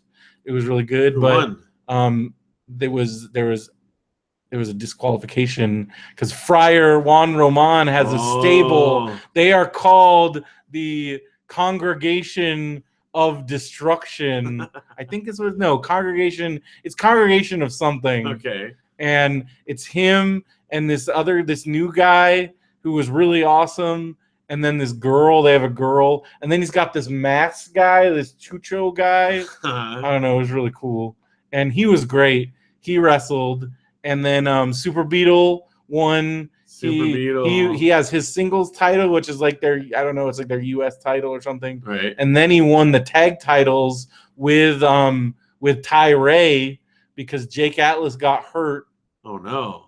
Yeah, he got hurt and then during the show? Yeah. But I think it was all part of the show. Well, that's good. But so then Super Beetle came in and took his place, and then they won. This is inside this time, right? Yeah, it was all inside.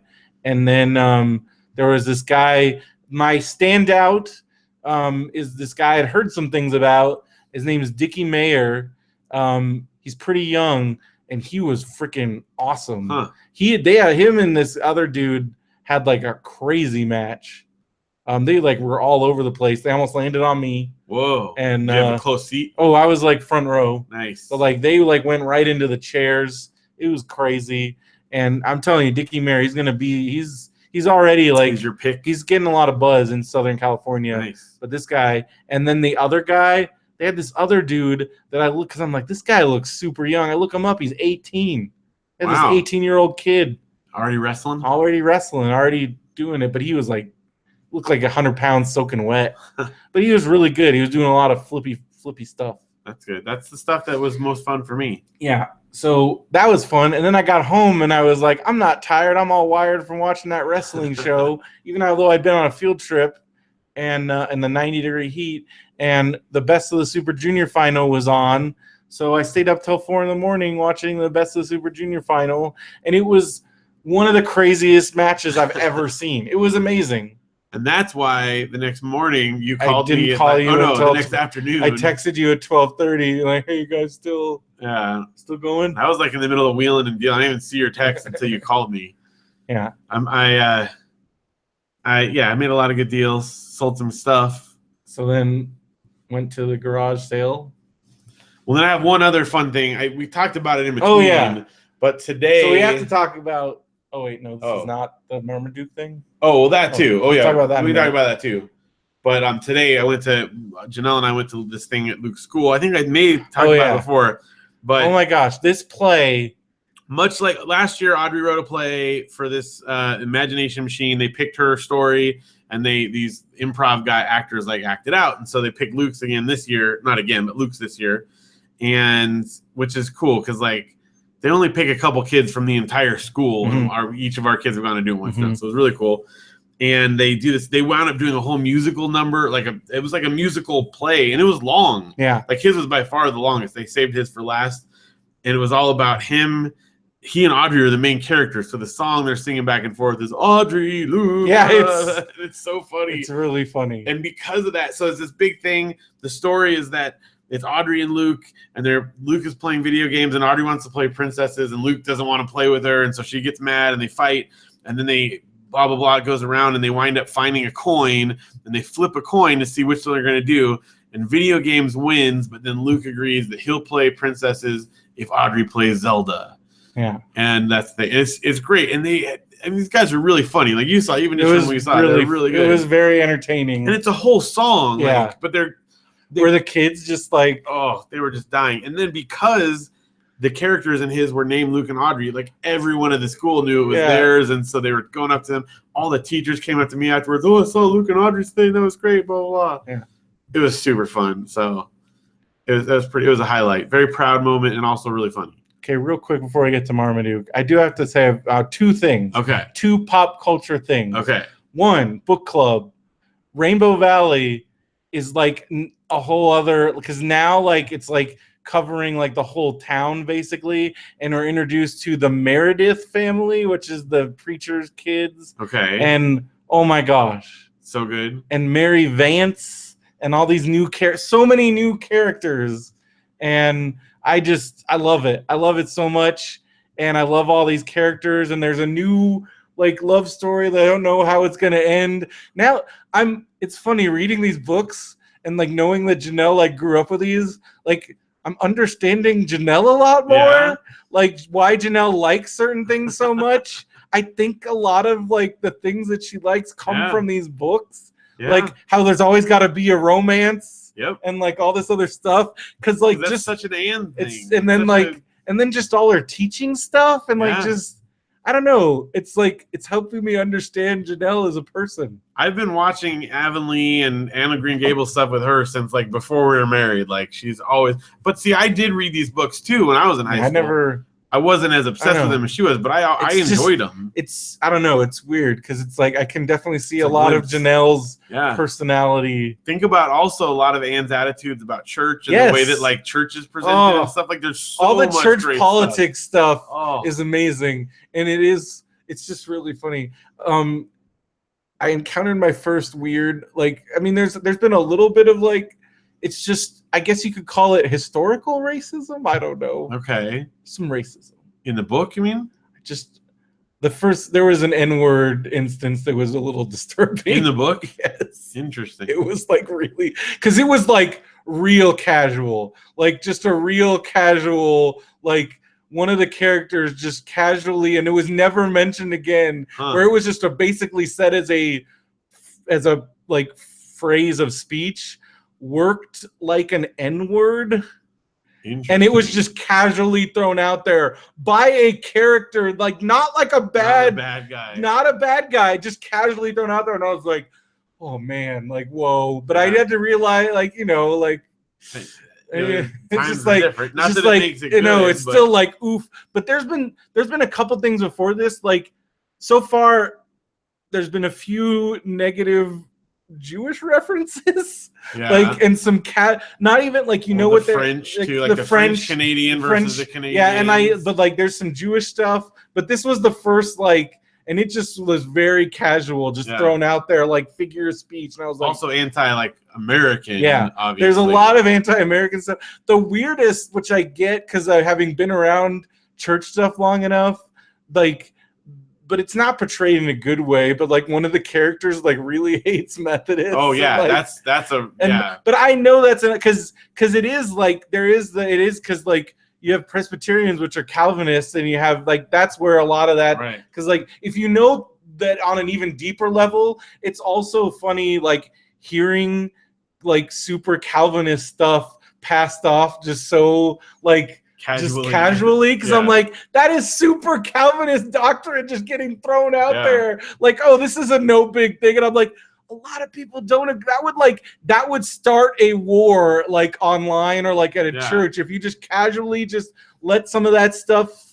But one of the things I love about it is that it's just a lot of times she has characters say that even her characters you like, but she undercuts it. But then he undercuts it with like, is this really like? Because exactly. But it is funny how certain things just kind of get thrown out there. Like a lot, there's a like it's just some of like there's a lot of like weird predestination talk, providence and whatnot. Yeah, and I'm like that's hard. So I'm like these guys are Presbyterians, so of course they're hardcore Calvinists. Like and that's what they were in. And like I even in this one I even heard the words original sin a few different times. Like again like. Hardcore Calvinist doctrine. But she has. Do you want to get theology? Yeah, that's right. We can get theological on here. But she always has characters. Like I love Davy's character. Yeah, it's always like he questions just kind of, and the way he does it is like I think he's more her voice than like definitely. The adults are. Well, also Anne, especially. Anne also. One of my favorite things still in rereading this is actually from the first one, but when Anne goes to church and she's like, "What was it like?" and she's like, "Oh, he was boring," and Marilla's like. Has to admit to herself that like I always thought that, but he's saying, "Isn't it adorable?" They're saying the things we always thought because like church is boring. But that's 100 years ago. And it's the same thing. It's the same thing. Why are you still when Davy's like, "I don't want to hear a man talk," I'm like, "No, I don't want to hear a man tell you." And that's what they're. And Anne makes the argument: why don't we do things? Why don't we interact with people? Like, that's what we're saying. Still, that's what we want. Why are people sitting there for lectures? It's crazy. Well, that's funny. There you go. And then on the movie side tip, now that like all the shows are over, except Pretty Little Liars swerved me again. Yeah. They keep swerving me just when I think I got it all figured out. They're like, nope, you don't have this figured out. So I still think a ghost might have done it. I think it might be a ghost. Might be a ghost. Is it over? It's done? Not yet. Because they did a whole mid-season break, so now I think they're wrapping up soon, but everything else is done. Goldberg's done. Yeah. All those shows are done. We already talked about them. But now that gives me, I have things that I save for the summer, one of which just got released on Netflix, Riverdale. Oh yeah, dude, it's freaking great. Yeah. It's like Dawson's Creek times 1,000 meets Twin Peaks meets. It's like there's a weird, like there's like some Veronica Mars to it. There's like a mystery. There's like these characters, like Betty and Veronica are all the characters are great. There's like a huge music element to it because Archie's like torn. Does he want to do music? Does he want to play football? Josie and the Pussycats are fantastic. They have a new song every episode. It's really good. Who would have thought, huh? I know. The Archie TV show. So good. This is what it made me realize that like Archie really did kind of set, like Archie did all this stuff before teen melodramas were even a thing. Archie was doing it for years. Yeah. So it kind of makes sense. Does Jughead wear a weird hat? Okay, Jughead, it's like a beanie that it has the ridges, but it's not like a full-on crown. Okay, they kind of compromise a little, but Jughead's great. They're all great. Like, it's a great show. I love it. I knew I was going to love it, and I love it even more than I thought I was going to love it. I think it's suitable for all audiences. All right. Not even like the hardcore. I think there's something for everybody to enjoy because, again, there's enough mystery. There's like the love triangle, quadrangle stuff between, Archie. Janelle will like it. Janelle will love it, but I also think that you can watch it and not be annoyed because it's like really clever writing. And again, the mystery is enough to like, if you're just kind of like don't care about the whole relationships aspect of it, there's enough mystery and enough bizarre curveballs that happen in this show that like it's really good. That like I'm not only do I like care about these characters, but also I'm like, I don't know what the heck's gonna happen. There's a murder. I don't know who the killer is. I have no idea who the killer is. Jughead did it. Jughead might have done it. I don't think he did, but it's a possibility. Interesting. But there's a murder. It's a good show. One of the Blossom twins. They kill one of the Blossom twins immediately. Wow. That's the start of the show. This is on Netflix, you said. It's on Netflix now. It's a CW show. So CW has a deal where at the end of each season, they immediately go up. Like Crazy Ex-Girlfriend season 2 is up there now. Awesome. So like, which I need to catch back up on because that show's great. We're singing the song. So all right, it's time because first we teased it last episode. Yes. You were gonna say you got one of the things that somebody else put on their Marmaduke brick. Right. So yeah, and we talked about this before that the guy sent you an email. The stuff. So I'm not gonna reveal any no personal information. We decided You're not gonna dox anybody. No.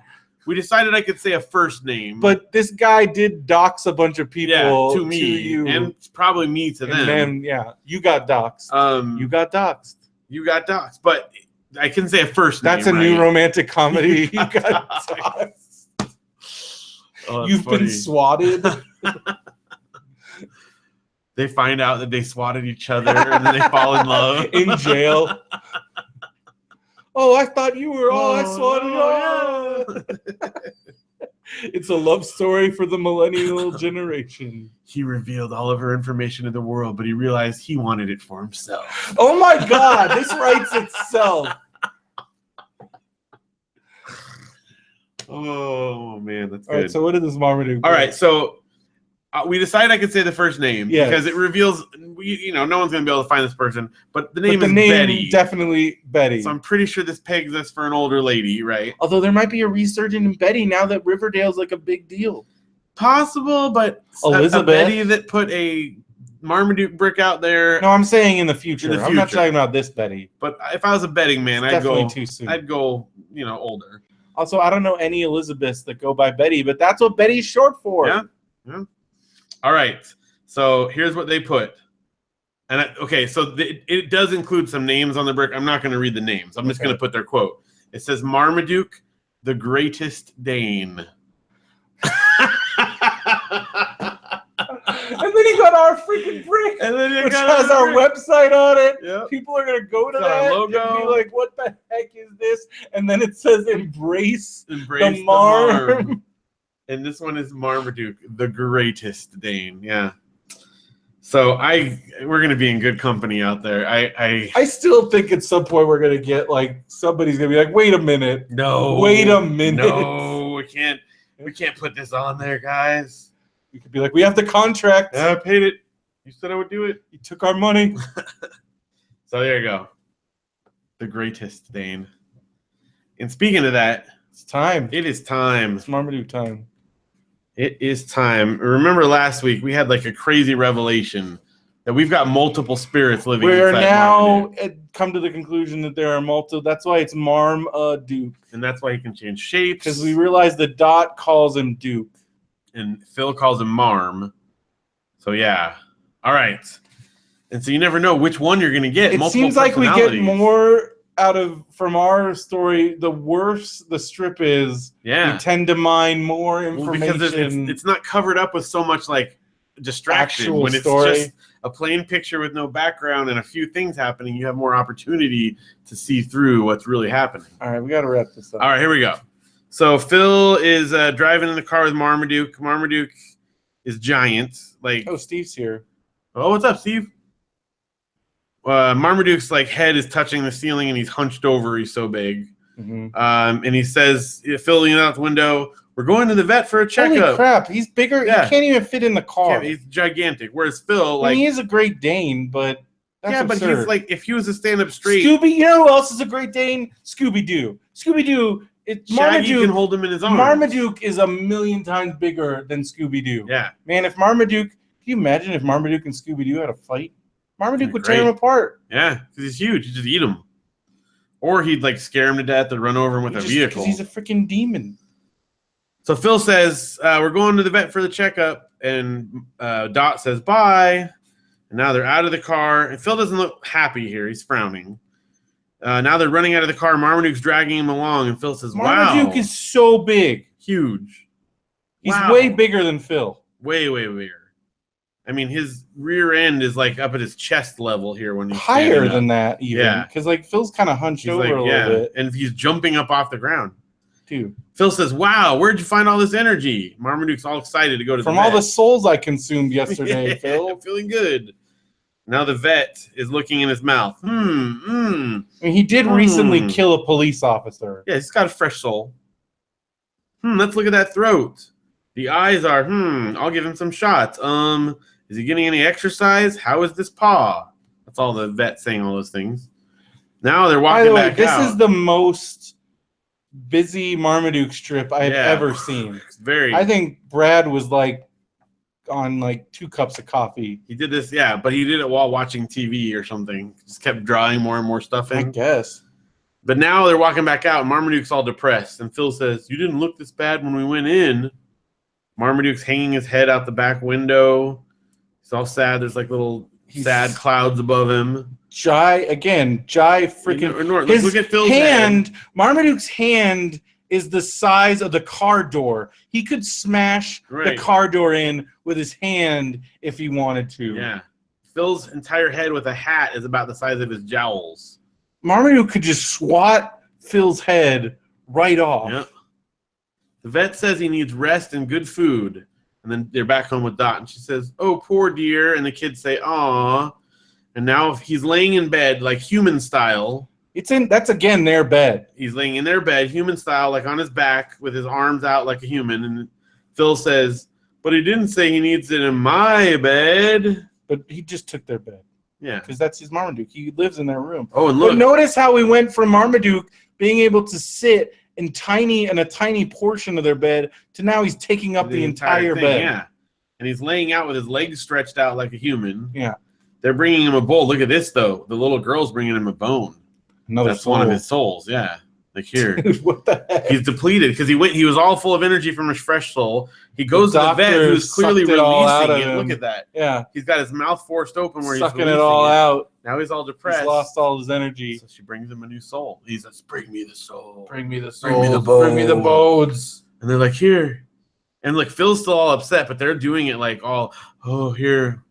They're all excited to give it to him, to serve him. Man.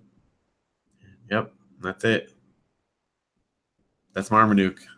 It's another Marmaduke. Another Marmaduke. It's another day. Woo. Another Marmaduke.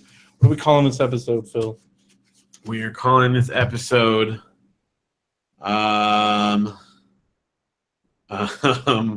calling it The Greatest Dane.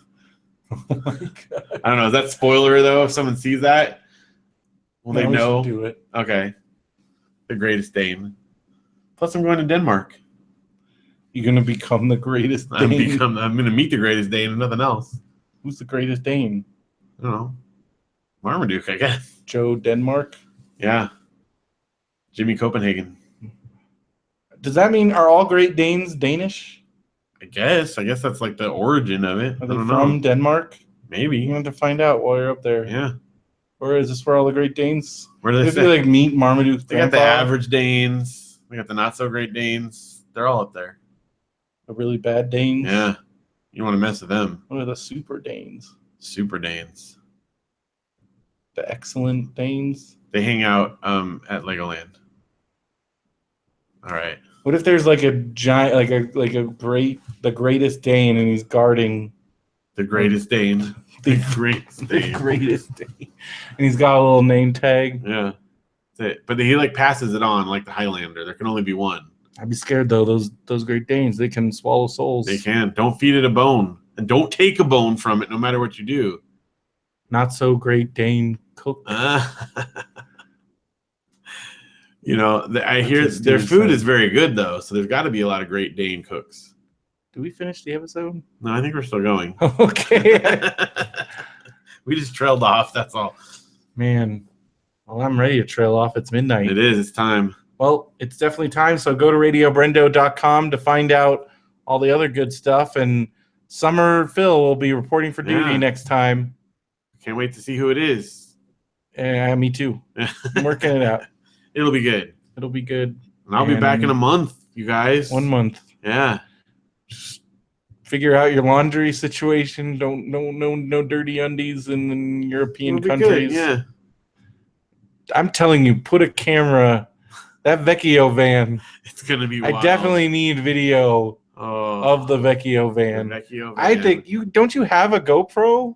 Not like a real GoPro. We have that underwater camera that's similar. Well, put that on your dashboard. We'll definitely have some video in the Vecchio van.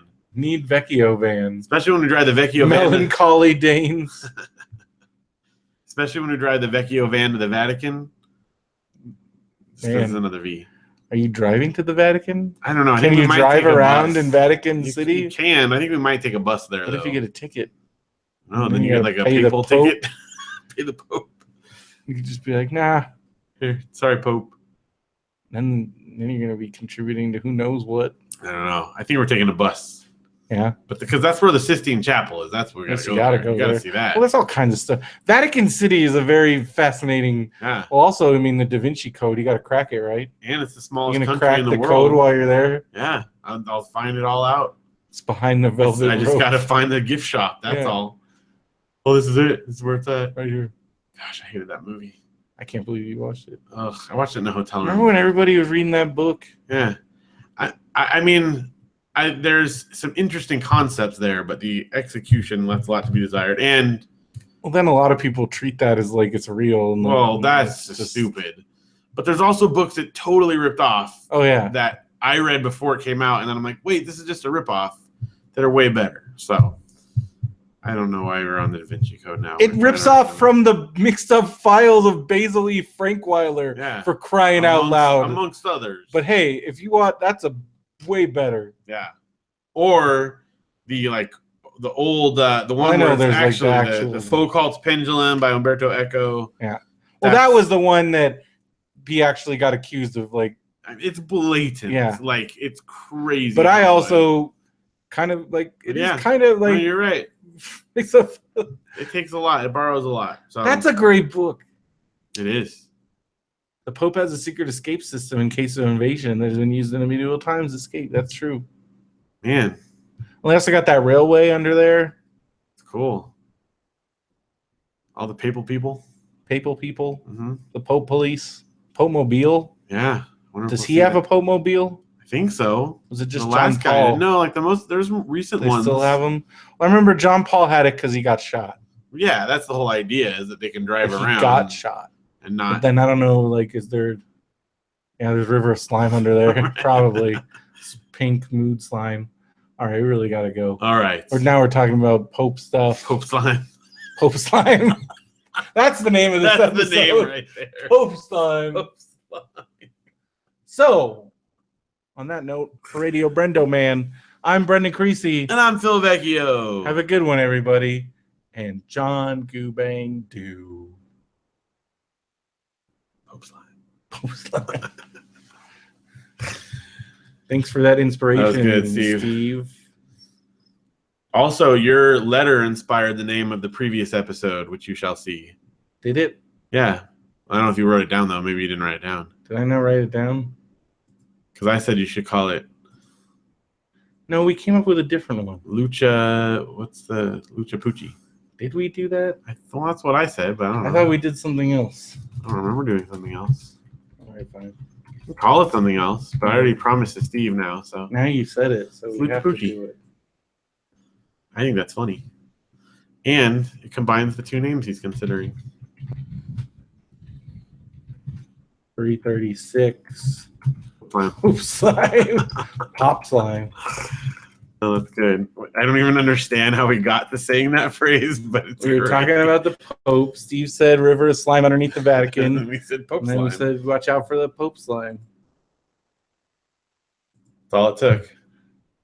In the middle of the night. On the river of slime. Pope slime. Drinking the Pope slime. Put the slime in the coconut. Okay. That was dumb. All right, see you later, Steve. Good night. Good night, YouTube. Oh my gosh, look at my hair. Look at that. Look at that. Yeah, I mean when you pull it down like that. Yeah, but this wasn't. Look at this. Look at all this. Just combing across. No.